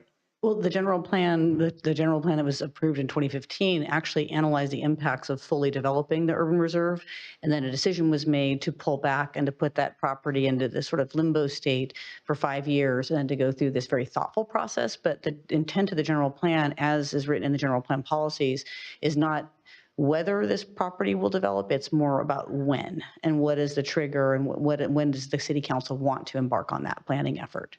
Another point was raised about who we're trying to serve, and I definitely hear the point about the Southtown neighborhood. Sounds like sometimes it's people's move-up house, like they have their house, they move there. I did a lot of very long presentations to city council, so I don't want to go through all of them, but essentially the who our housing strategies trying to serve are, a lot of it's about folks who don't own a home. They're possibly renting, their income is possibly mostly taken up by the high rents they're paying. These are folks who are actually looking to possibly get a toehold in homeownership through buying a home. Our housing strategy, although it talks about the need for even executive housing, which is clearly not someone's first home, it's really looking at housing from the lower wage worker, which is one part of it, but even the middle wage to income household who cannot buy a house because they're paying high rent and they have a hard time finding that affordable starting point in Vacaville. So it's a broader picture than just the move-up buyer. It's actually, and it's a broader picture than just the low-income buyer. It's about those middle buyers out there. And there was another question. I mean, the basis of the urban reserve, it's in the city's general plan policies, it's in the ordinance. And as I've expressed now, the methodology is not exactly prescribed, but it is framed by overarching policies, which is that the use of the urban reserve is intended to further the vision of the general plan. And I don't want to put the vision of the general plan in front of you. It's a ton of words, but the urban reserve development was contemplated by the general plan. And it was contemplated to be this sort of thoughtful process to decide whether or not to open it up. And I think those were the questions. A lot of the other developer comments, some of them they've shared in their written work, and they can also, of course, turn in more written work. I think I gave Mr. Felipe the data for all the building permitting since 1940. So if the council desires staff to do a longer look back, we have all the data. We had to kind of scrape it together, but we have it. So it's something that's possible. And I don't know if there's anything else, Mr. Chair, that you wanted me to respond to from the comments we got. So can you unpack the longer look back significance so that we're all on the same page about that? Yeah, so when going back to 2021 when I started here, the draft report that was kind of waiting for me was really focused on from the time the general plan was adopted in 15, which happens to also correlate with the housing cycle. Let's look at what's happened since the general plan was adopted in terms of housing production, and let's make sense of that. And in some ways, that's how planners think. The council adopts a 20-year vision. We're 5 years into implementing it. Let's think about what's happened since we set the table for development in our last comprehensive general plan update. There isn't a prescribed methodology for forecasting growth in the urban reserve ordinance, and it's not talked about in the policy. So another way of looking at how to predict future housing development is not just to look at what we did in the last 7 years. So a longer look back would be possibly going back, 20 years or 34 years, a very specific number. And actually, as part of the council, we could put together some scenarios. If you went back, 20 years, this is what the average looks like. Spoiler alert, if you go back further, we used to produce more housing. And so that average annual number of 550 units per year versus our current average of 414, that's accurate. We did produce more housing units on average in the past. Yeah, and I think that that the commenters' remarks about just the weirdness of the last 3 to 5 years is really not lost on me because things were unusual. And what role does staffing have to play in how quickly development moves forward? So I know that maybe we've had some uneven staffing.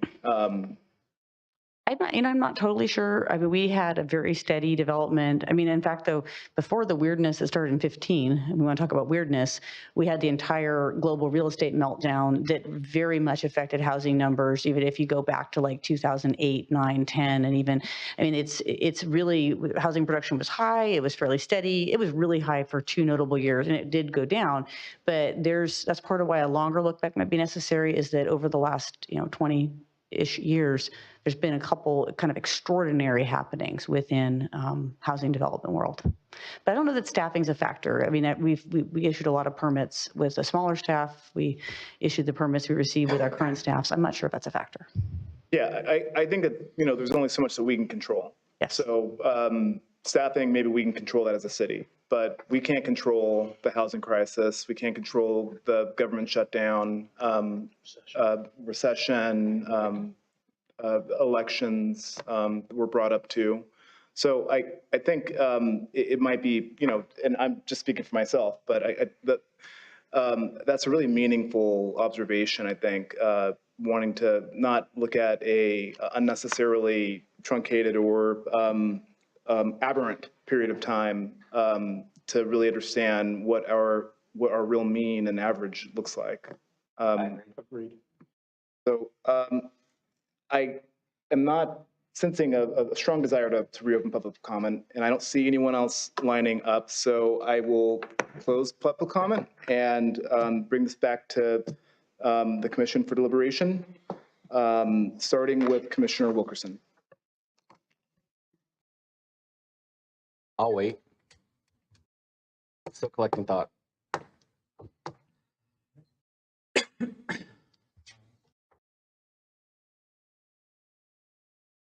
Yeah, I think I want to leave with a couple of comments here before And I think it's one is historical, looking at the data, I think we kind of agreed they're going down the line. And that there probably is a discussion about the constraints, units, and how we look at those as our inventory. You know, Vacaville residents have historically looked at this town, our community, as being the best of the best, and that we deserve, you know, a higher standard.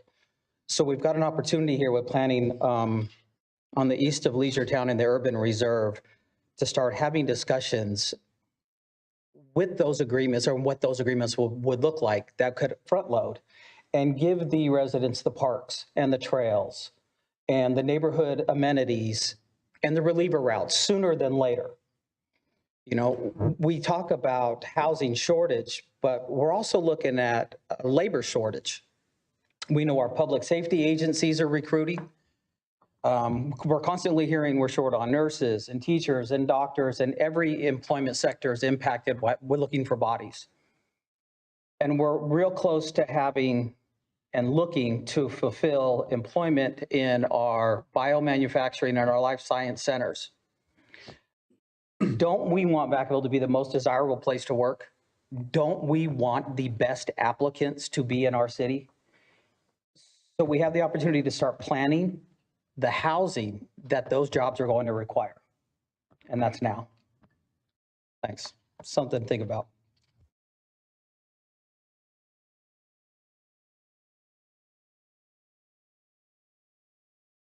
Conversation to the council is about, let's start moving the ball forward. And I think Commissioner Banta was on point. What does this look like as we move forward? How long are we looking out? Like we said, we're looking years out. Well, if we wait years to start planning this, we're farther out than we believe. And we're pushing biomanufacturing and life sciences, and those jobs are going to come. Not only for our residents, but for out-of-town people that want to relocate for those jobs. So let's start planning the housing for them.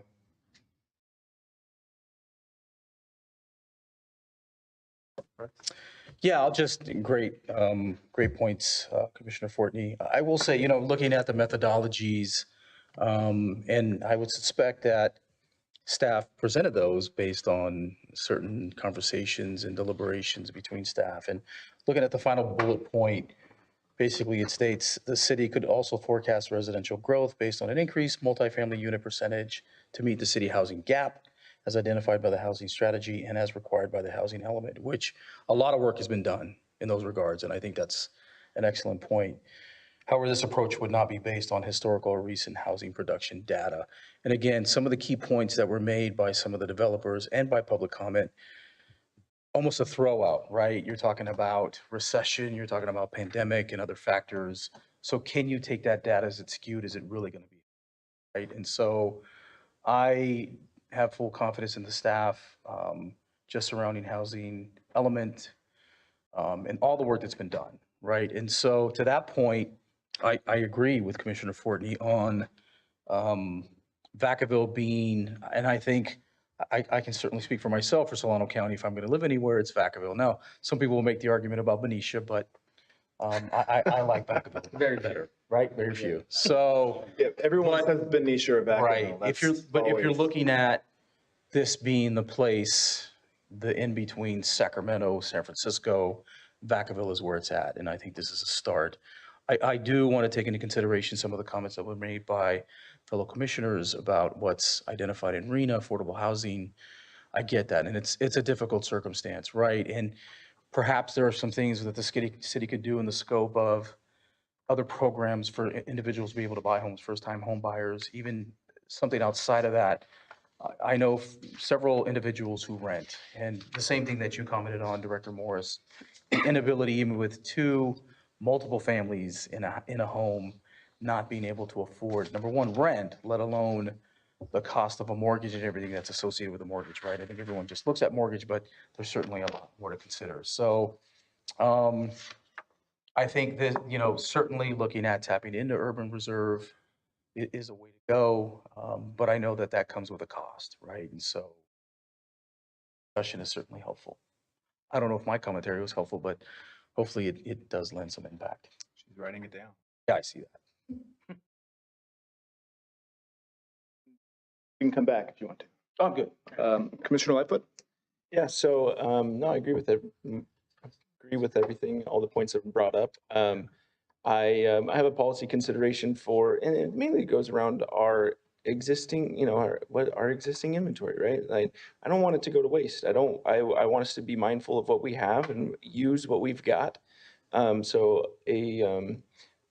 May possibly consider some of those sites for a public benefit in exchange for opening up a big swath of land, and maybe repurposing those sites so that they're beneficial to the city in some meaningful way, rather than going to waste. So that's really my thoughts on it. So Ralph, are you looking more at like on page 12 of the draft, the policies, the first policy here, is that maybe elaborate on what you mean by policy? So not specifically to the urban reserve lands, to our existing inventory in that's currently allocated. So I'm saying a repurposing of unuseful lands or unuseful inventory for a public benefit in exchange for this opening of land. So whether that's through fees or some other methodology, I'm saying let's not let our existing inventory become barren for future years. So I'm saying make a consideration of what the implications of opening up the public reserve is on our existing inventory and how we might be able to use it to benefit those areas. Does that make sense? So. Banta? Thank you. I kind of wanted to reiterate the comments I made earlier about taking a look at what policies can be made for like the fees to supplement the affordable housing, so we can kind of get those projects across the finish line. And then to one of the commenters' points about where they're trying to help meet us get the housing that we want, what can we do to get there, right? So if they're trying to meet us halfway and getting us the housing that we're asking for, how do we get there to work together? So.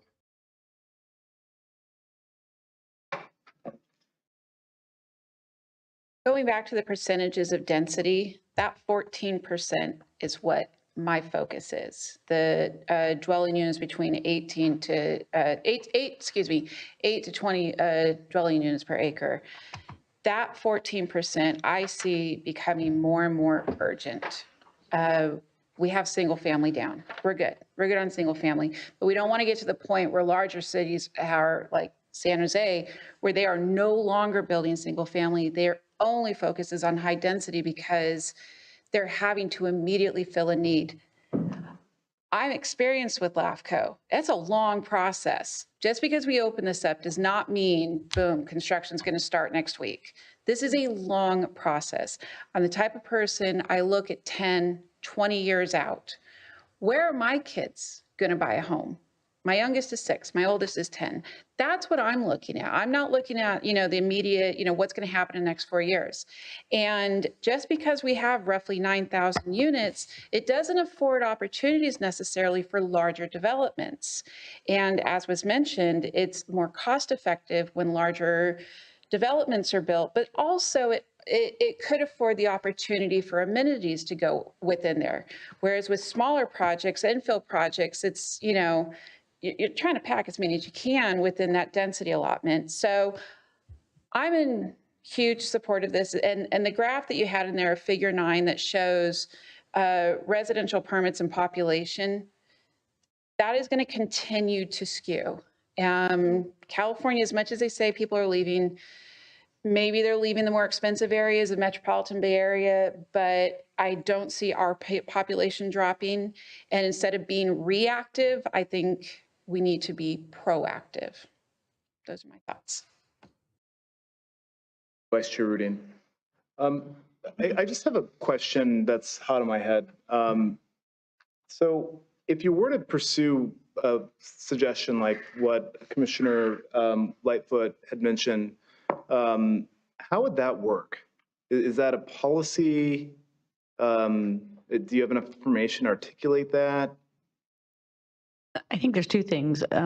Commissioner Lightfoot's most recent suggestion/comment is looking at the role of land that's been planned for residential, but residential is not happening, to help make residential happen, perhaps in the urban reserve, and making that connection that if you're going to develop the urban reserve, we need to see things happen with this land over here.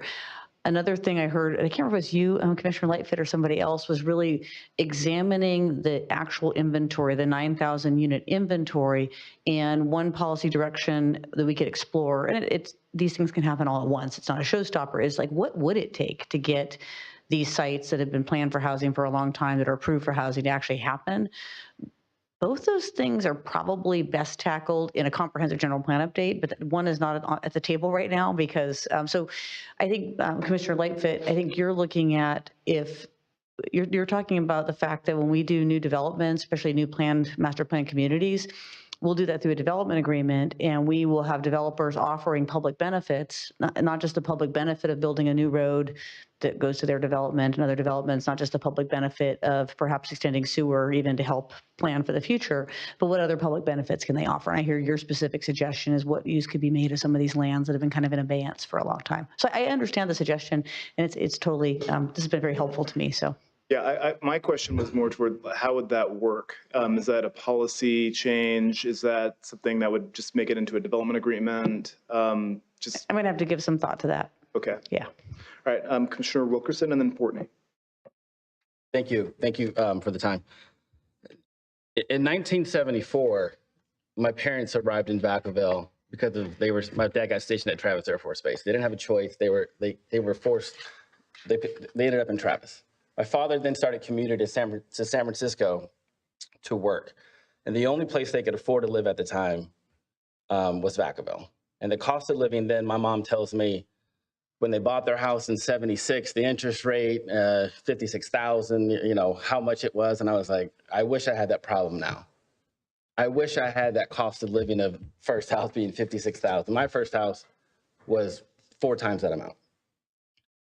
When I came back home from college in 2004, I was forced to live with my parents again, which, as you all could imagine, was a joy on everybody's part. I'm delightful to live with, Miss Morris. When I was able to afford my first house, I moved out. And the house I moved into, my dad told me a story on Sunday, and he said, we fought not to have those houses there. We didn't want that house. Where you first bought, the neighborhood came together and said, we didn't want that. And so if the neighborhood would have listened, if the council would have listened at the time, I may not be here. In fact, I would bet most of us would not be here because we'd be priced out.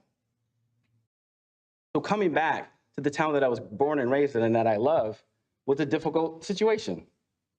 Lived with my parents for 4 years, then got on my feet, moved out. And then now I listened to, that was in 2008, during the recession, during the housing market crash. And so I'm still mindful of, to Ms. Minion's point, east of Leisure-Town, I remember the sunflowers. I remember the cornfield. But 2 things happened. That land wasn't that best to use, because if I'm right, it was for, it wasn't for ag, it was for animals to eat and feed. And those homeowners, their families got out of the market. They didn't want to they didn't want to do farming anymore. That was their right and their choice to do that. So they made a decision way back when. And we would drive to Los Angeles from Vacaville. Remember, take Leisure-Town, turn left on Fry, take Highway 12, boom. You'd save yourself hours. You can't do that anymore because of what has happened and what has happened with growth. So over time, things are going to change. But in 1974, when my parents got here, where I lived wasn't thought of. Where they lived wasn't thought of. Where most of us in this room wasn't thought of. But it took 50 years to get there. Things do take time to happen. But we're in this crisis now because of previous actions. We have 2 to 3 generational people living together in a house. If we had more housing stock, housing would be less expensive. Rent would be less expensive. 80% of our population would not be commuting out of this town to live at $6.59 gas, milk, The cost of living is extremely expensive. And if we continue down this path, we're going to price everybody out. I'm going to price out my own children. We're going to price out our own kids. We have people who been in this town for so long, and they will say, my kids can't afford to come back here, but they want them to. But with growth comes great things. We get the amenities. We get the parks. We get the other businesses. We get the other restaurants that I'm tired of driving to Sacramento to eat in certain restaurants that aren't here. I'm tired of going to Napa. I want Vacaville to have those things and to continue to be great. And if we don't think about unlocking this urban reserve and moving forward with it, we're not going to have those opportunities. Amenities are the other things that we don't think about that come. And so I want to be mindful, and I waited to speak for a reason, because I've been talking to my parents about this for a while. I mean, my father said, I didn't want that development where you currently live. It blew me away. His son's in real estate. I was like, man, my dad's a NIMBY. What is this? And so just be mindful of that, of how long things take. But yes, with growth, we will have some obstacles, but we also will be allowed great things to come to this town and more development. Development is in not just the housing realm. It's something we really need to think about as we go forward. When we get public comment and we ask for public input, we also are the stewards up here. It's our job to help guide that with public input. Just be mindful of that, is what I would say.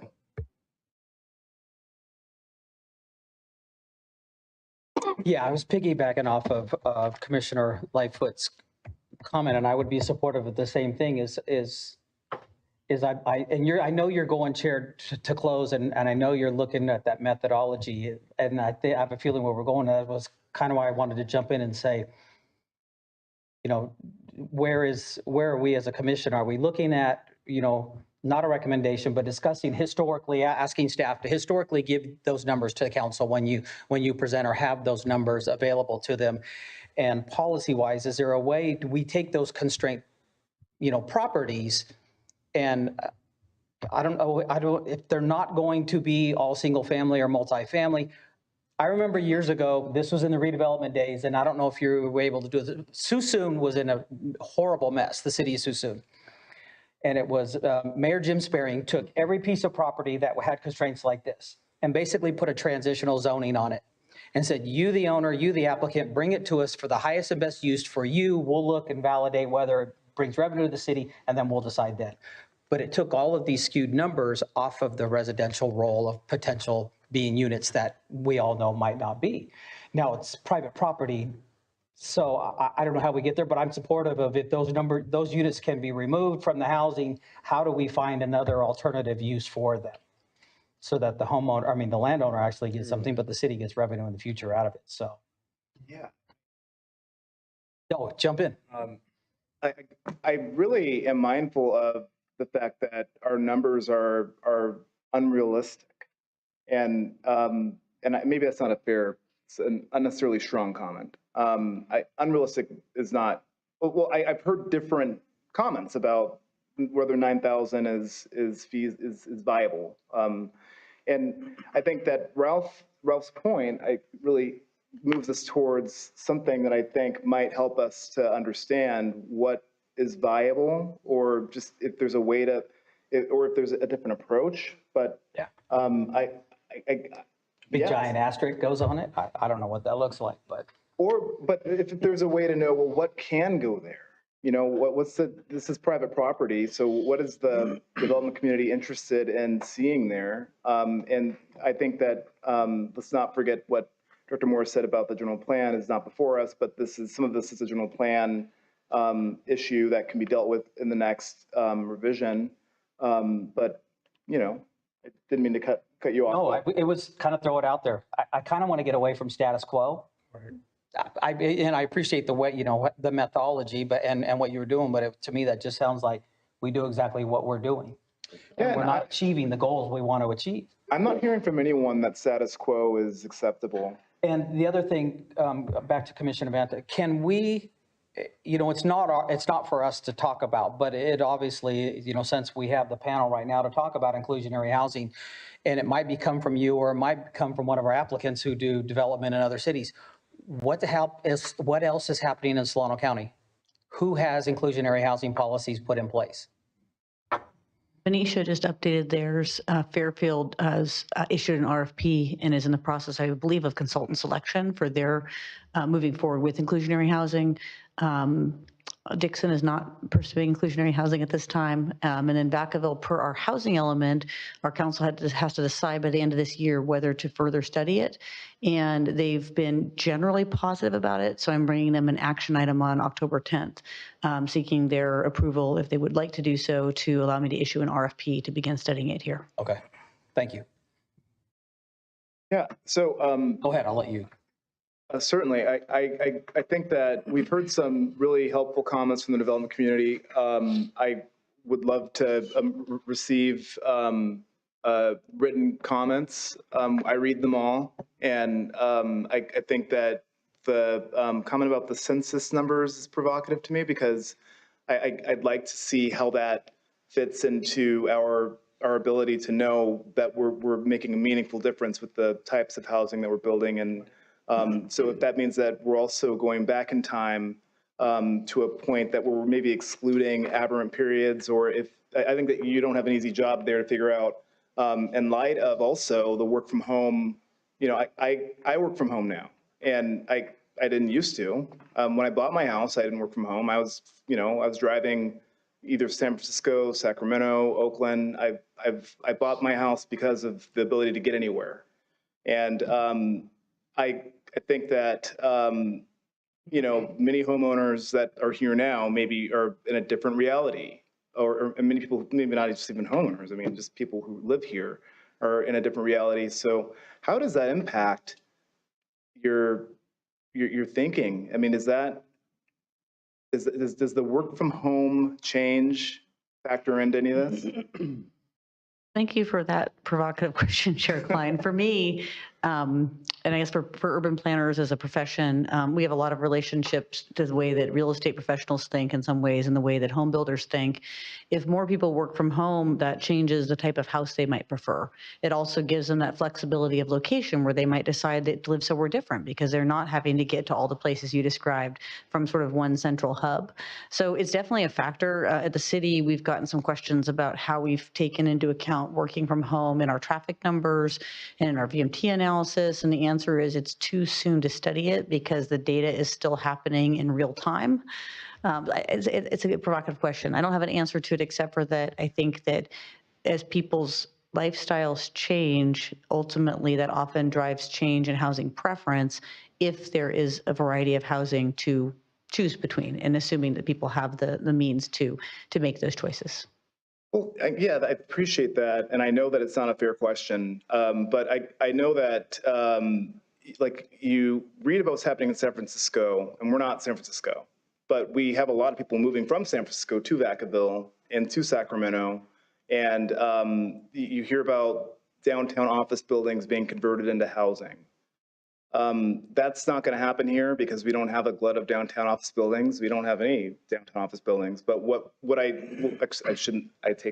retract that statement for all of our downtown business association people listening. But I did read in the report about transitioning like older Victorian style housing, which is more predominant in the downtown area, into that type of housing is easier to turn into multifamily housing or different types of dwellings. Is there a policy that would nudge that closer to reality? There is. The downtown specific plan sets the table for that. There's downtown prototypes. There's a by right ministerial permitting process for infill housing downtown. So if someone's ready to do it, we're ready to help facilitate it. And back to you're making the point my report makes, which is that there is an opportunity for infill housing to accommodate different income levels of different housing types. Not necessarily does that meet all the housing needs of the community, but it's definitely an opportunity we have. Okay. Do you feel like you have enough from us to Within enough? Okay, going good? All right, thank you very much. Riveting report.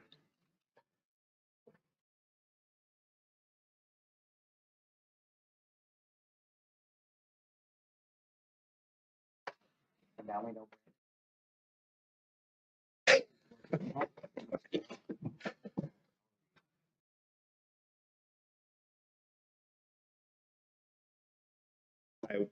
I just know that she put it in the report.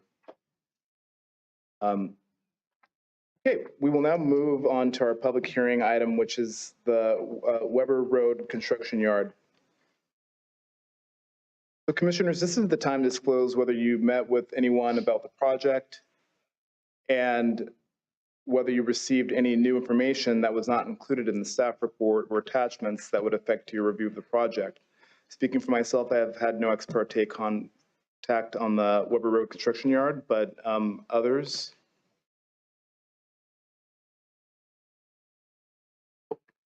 Okay, we are ex parte contact free. Contact tracing, yeah, part of our agenda. Okay, so we'll move on to the staff report. Good evening, Chair, members of the Planning Commission. First, I'd like to say thank you for being available for this special meeting. It's different from our regular meeting, so thank you. The item before you tonight is the Weber Road Construction Yard project. Specifically, it's a request to establish a temporary construction material yard on a vacant 41.2 acre site. It's located north of Weber Road and east of Interstate 80. It's in the northeast growth area. The general plan designation for this site is identified as Technology Park, and the zoning is also Technology Park. Our zoning code identifies that interim land uses may be allowed, but that's subject to conditional use permit and a development agreement. Where we're looking tonight is identified in blue, and the yellow boundary line is where our northeast growth area is, comprised of approximately 1,400 acres of land, and orange is identified in our city limit line. A little bit of information about the project. There's three components of this project that's being requested tonight. The first is an environmental review, a mitigated negative declaration that was done for the project. The second is a conditional use permit. And the third is a development agreement. As I mentioned before, the site is 41.2 acres. It's comprised of 2 parcels. For this project, the applicant is proposing 6 individual yards with different retention ponds. The types of uses are temporary. The applicant is proposing storage uses involving trucks and trailer storage, some other building materials, gravel storage, building material storage, landscaping and nurseries would be another potential use that the applicant would seek for potential leases. The site improvements involve mass grading over the entire site with a berm along Interstate 80, as well as fencing on 80 and Weber Road. Access for this project would be provided on Weber Road. On the image that you see on the screen would be the bottom left of the screen is where that access would be provided. This graphic depicts how the applicant is intending to use. There are 6 different sites, with the largest site fronting along Interstate 80. The areas in green highlighted show the retention pond. Those are intended to capture rainwater on site, so that way it's kept on site and it's managed on site. Along the bottom portion of the screen, this image I will note is rotated to the left, with the north arrow being to the left of the map. On the bottom of this shows that maintenance road that the applicant would install that would provide access to individual tenants for each of those yards. We will note that depending on how the applicant is seeking different leases, different yards may be combined to meet those needs as different tenants are sought out by the applicant. These were visual renderings provided by the applicant depicting what the proposed improvements would look like along Weber Road. On the left side of the slide shows that fencing with privacy slats. And then along Interstate 80 on the right picture shows the berm with the 5-foot fence that would be installed on top of that berm for screening. So as mentioned previously, the Technology Park zoning district requires a conditional use permit to evaluate types of land uses that are supposed to be temporary until the development of a specific plan at a later time. At this particular project, some notable features about it is that there's no proposed offsite improvements, that the proposed improvements for this project are all temporary in nature. There's no permanent type of infrastructure that would be installed for this project. Utilities would be provided through power from on-site generators for each individual tenant needs. Some may not need any power, some might, as they might have an office trailer on site that would need power temporarily while they're there at the site. Water would be provided by an existing well. There are a number of notable conditions that we identified and we're bringing to the Planning Commission's attention tonight during our evaluation. Condition number 5 limits the hours of operation from 6 a.m. to 6 p.m., as well as condition number 6 identifies supplemental reviews that need to occur ministerially by different departments based off of the types of land uses that temporary land uses that the applicant would be seeking for their leases. Examples of that would be boat and RV storage. Working with the police department, we've determined that that tends to have a number of concerns and theft associated with them. And so as part of a proposal to use a tenant for that, one of those spaces, the applicant will be required to prepare a security plan and have that be reviewed by the police department to ensure that there is adequate security, whether it be cameras or lighting or security fencing around that type of use. Other uses such as tree or bark storage that have the potential to have combustible materials, the fire marshal is also going to be involved in the review of how that particular tenant is going to lay out their space for use for temporary storage. For any potential equipment rental sales of construction equipment or commercial equipment, the community development director will be reviewing a parking plan for if customers will be coming to the site. They have a place where they could be parking associated with that equipment rental and sales. As part of our review, we looked at whether or not it met the findings. Based off of these conditions, we found that there weren't really any components that would be detrimental to public health, safety, or welfare. There is a development agreement that is proposed with this entitlement. There are a number of key obligations that the city is committing to, as well as what the developer is committing to. As part of this development agreement, the city and the applicant are looking at a 7-year initial term where the developer is able to use his property for the interim temporary use for these storage yards for 7 years. And that as this entitlement is nearing its life, that the applicant has the ability to go before city council to request an extension to that term. And that's dependent on whether or not the city has, there are a number of factors that are identified with the development agreement that would be taken into consideration at that time, such as development of a specific plan and where the city is moving with preparation of a plan for the Northeast growth area.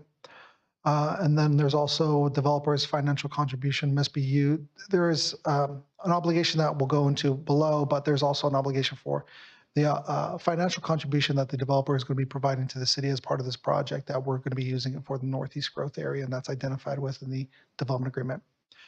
The obligations that the developer is proposing to provide to the city as part of this project is a contribution of $100,000 within the first 30 days if city council, the decision maker, decides to approve the project. And then within 90 days, another $25,000. By the 3rd year anniversary, there would be another contribution of $75,000. All of these monies would be used towards the preparation of a Northeast growth area specific plan. We noted as part of the communications that there was a memo provided to commission.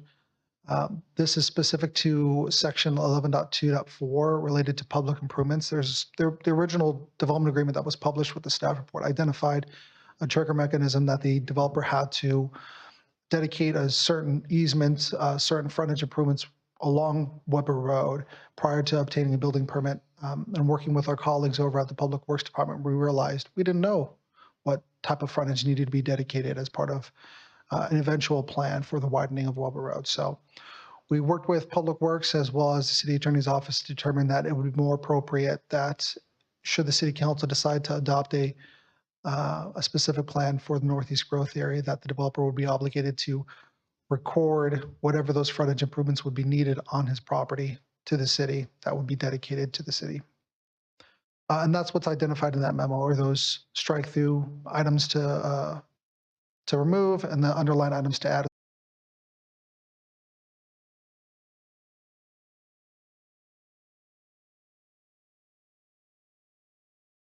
issue to address now.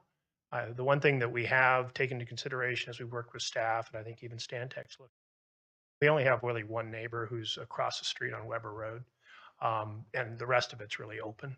So I think the impacts will be pretty minimal. We've talked about, even some of the environmental report talks about security lighting, orienting the lighting away from the resident. We actually have a condition that only certain uses can be up against Weber Road. The louder, like a material storage and some of those other ones, need to be away, just with consideration again to the neighbors of what the. And then on list of approved and not approved, we're clear there's no battery storage can go over there, correct? Correct. Okay, just wanted to. That would be an example of a permanent use. Permanent use, okay, just want to be clear. Just Not according to the battery people. Yeah. What's the capacity of the well? The applicant can at best answer for that. Yeah. Okay, and that you think that'll be able to handle everything that potentially go out there? We think the uses will be mostly for dust control. Okay. We are putting a main line down in the roadway, so individual tenants could access it to start this process. Thank you, that's all I have. Thank you so much. This parcel's in city limits, correct? So the emphasis that I would have would be on the security plan and the lighting, because we're going to have Vacaville PD responding to an incident, not the sheriff out there. So extremely time sensitive there, can having a patrol officer in town go out there compared to the sheriff's department. Walk us through the process. Is each applicant going to come back before you for the use, for comment and fire marshal, et cetera? Only certain uses that have the potential to necessitate additional review. Okay, so everything else in the box can just go straight ahead. Okay. No uses that would have any potential for contamination of groundwater? Correct. Okay, I'm good.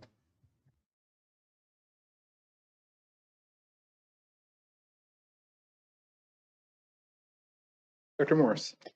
I just wanted to remind you, Chair Klein, to make sure to open the public hearing. Yes, I could never forget that, no matter how bare in the room. But I am curious about, I read in the environmental document about the migratory birds and the burrowing owls, and is there a possibility to have additional trees planted out there, maybe on the frontage, that might maybe add to the aesthetic as well? I mean, it seems like from the picture, it's like it screams temporary use, and I know that this is temporary, but is there any way that we could just have, more design that's a little more?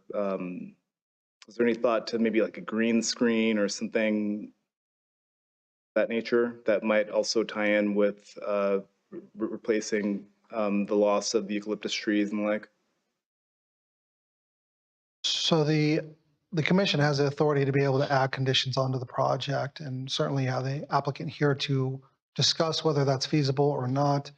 Ultimately, it's up to the commission to make a recommendation to city council. Our thoughts when we were reviewing this project was, what's the middle ground on trying to ensure that this is a continued temporary activity, and then what's the type of screening and visibility of the project from Interstate 80.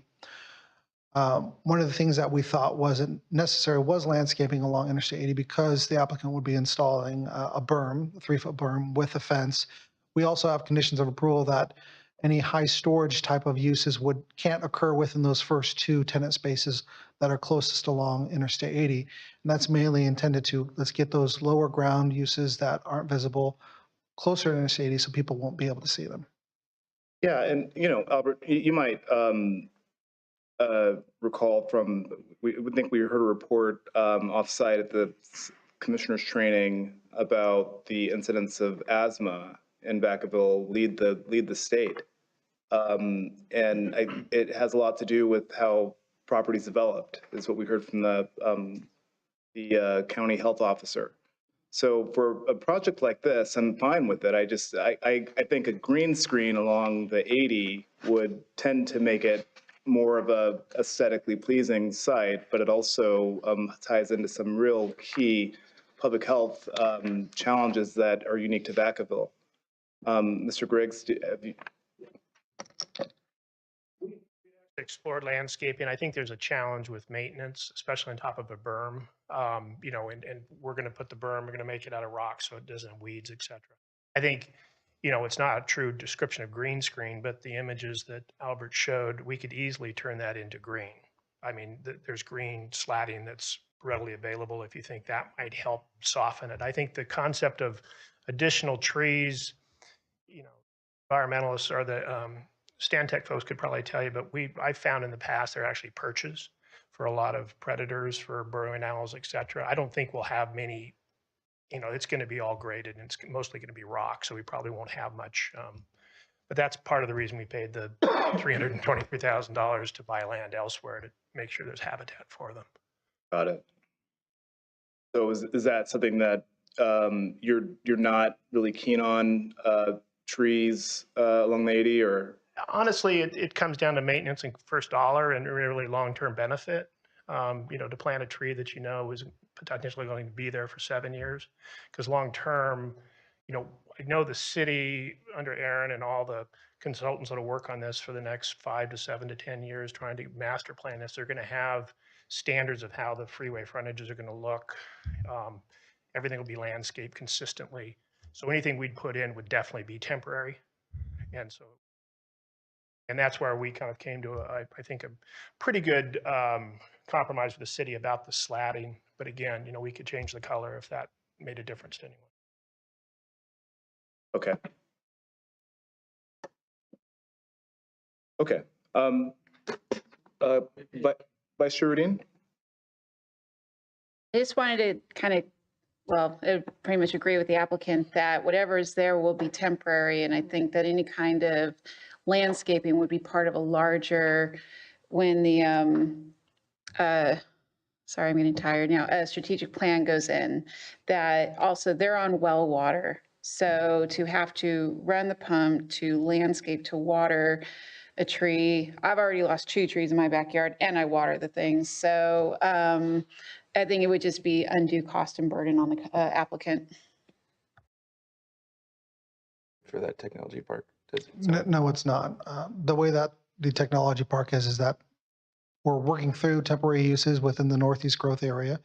And the conditional use permit is used to develop standards specific to those particular uses. So if you're located along Interstate 80, you have certain improvements based off of the type of use that's temporary, but you might be on a different site within the Northeast growth area that maybe not warranted. So it was intended to be, as everything is temporary for this Northeast growth area portion, conditional use permit by conditional use permit kind of basis for the type of standards that you would see. No, and I completely understand. I just want to make sure that, you know, we're, I guess. I mean, if you don't, that's why I'm asking the question, because I really don't know. But with that, let's open public comment. Go ahead and line up behind the podium if you're here from the public. With that, we'll close public comment and bring it back to the commission for deliberation.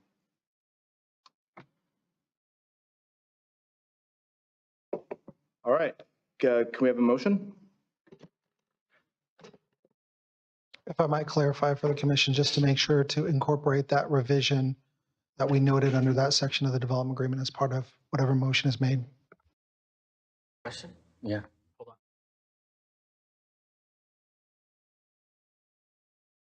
On the conditions, what the condition to extend the time, I guess is something that I would like to add to a motion. So I just want to make sure the verbiage is correct on adding the usage time from 6 a.m. to 6 p.m. to allowing that to go from 6 a.m. to 10 p.m. So I just want to make sure that, how do we word that? How do we get it right? Go ahead, you can take a stab at it and add that time. I was actually asking you how to, if you would, or any direction from council or more. See if you have support. Yeah. Senator Enoch could inform the commission about which condition speaks to the hours of operation. I think it was condition 5. So your recommendation, in addition to hopefully what's articulated in staff's memo, would also be and modifying condition number 5 to allow hours of operation to whatever time period the commission would like. Thank you. Albert's a wizard.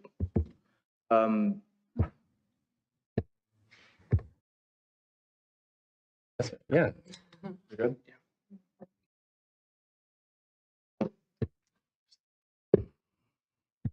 Good catch. Applicant, you good with that?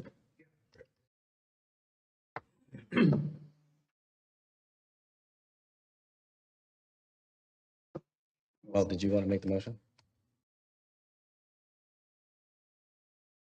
You done typing?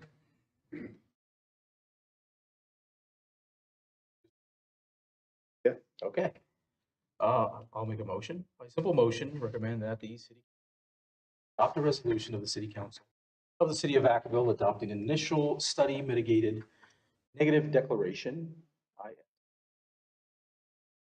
and approving a conditional use permit for the Weber Road construction yard located north of Weber Road and south of Interstate 80, APNs 0109-270-050 and 0109-220-060, subject to the conditions of approval with modifications to COA number 5, and introduce an ordinance of the City Council of the City of Vacaville adopting the development agreement by and between the City of Vacaville and Weber Road Industrial LLC regarding the development of the Weber Road construction yard project located north of Weber Road and south of Interstate 80, APNs 0109-270-050 and 0109-220-060 with revisions to the development agreement under section 11.2.4.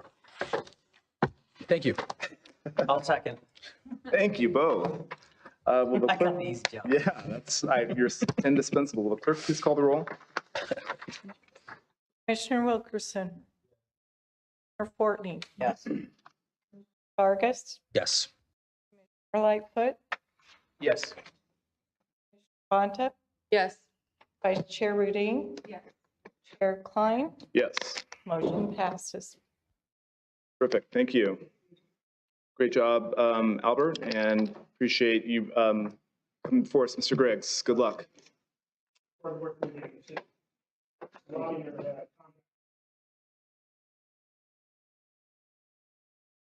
Congratulations on your forethought.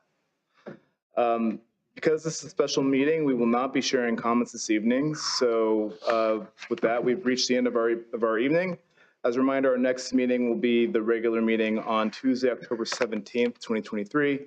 Thank you, and this meeting is now adjourned. Good night.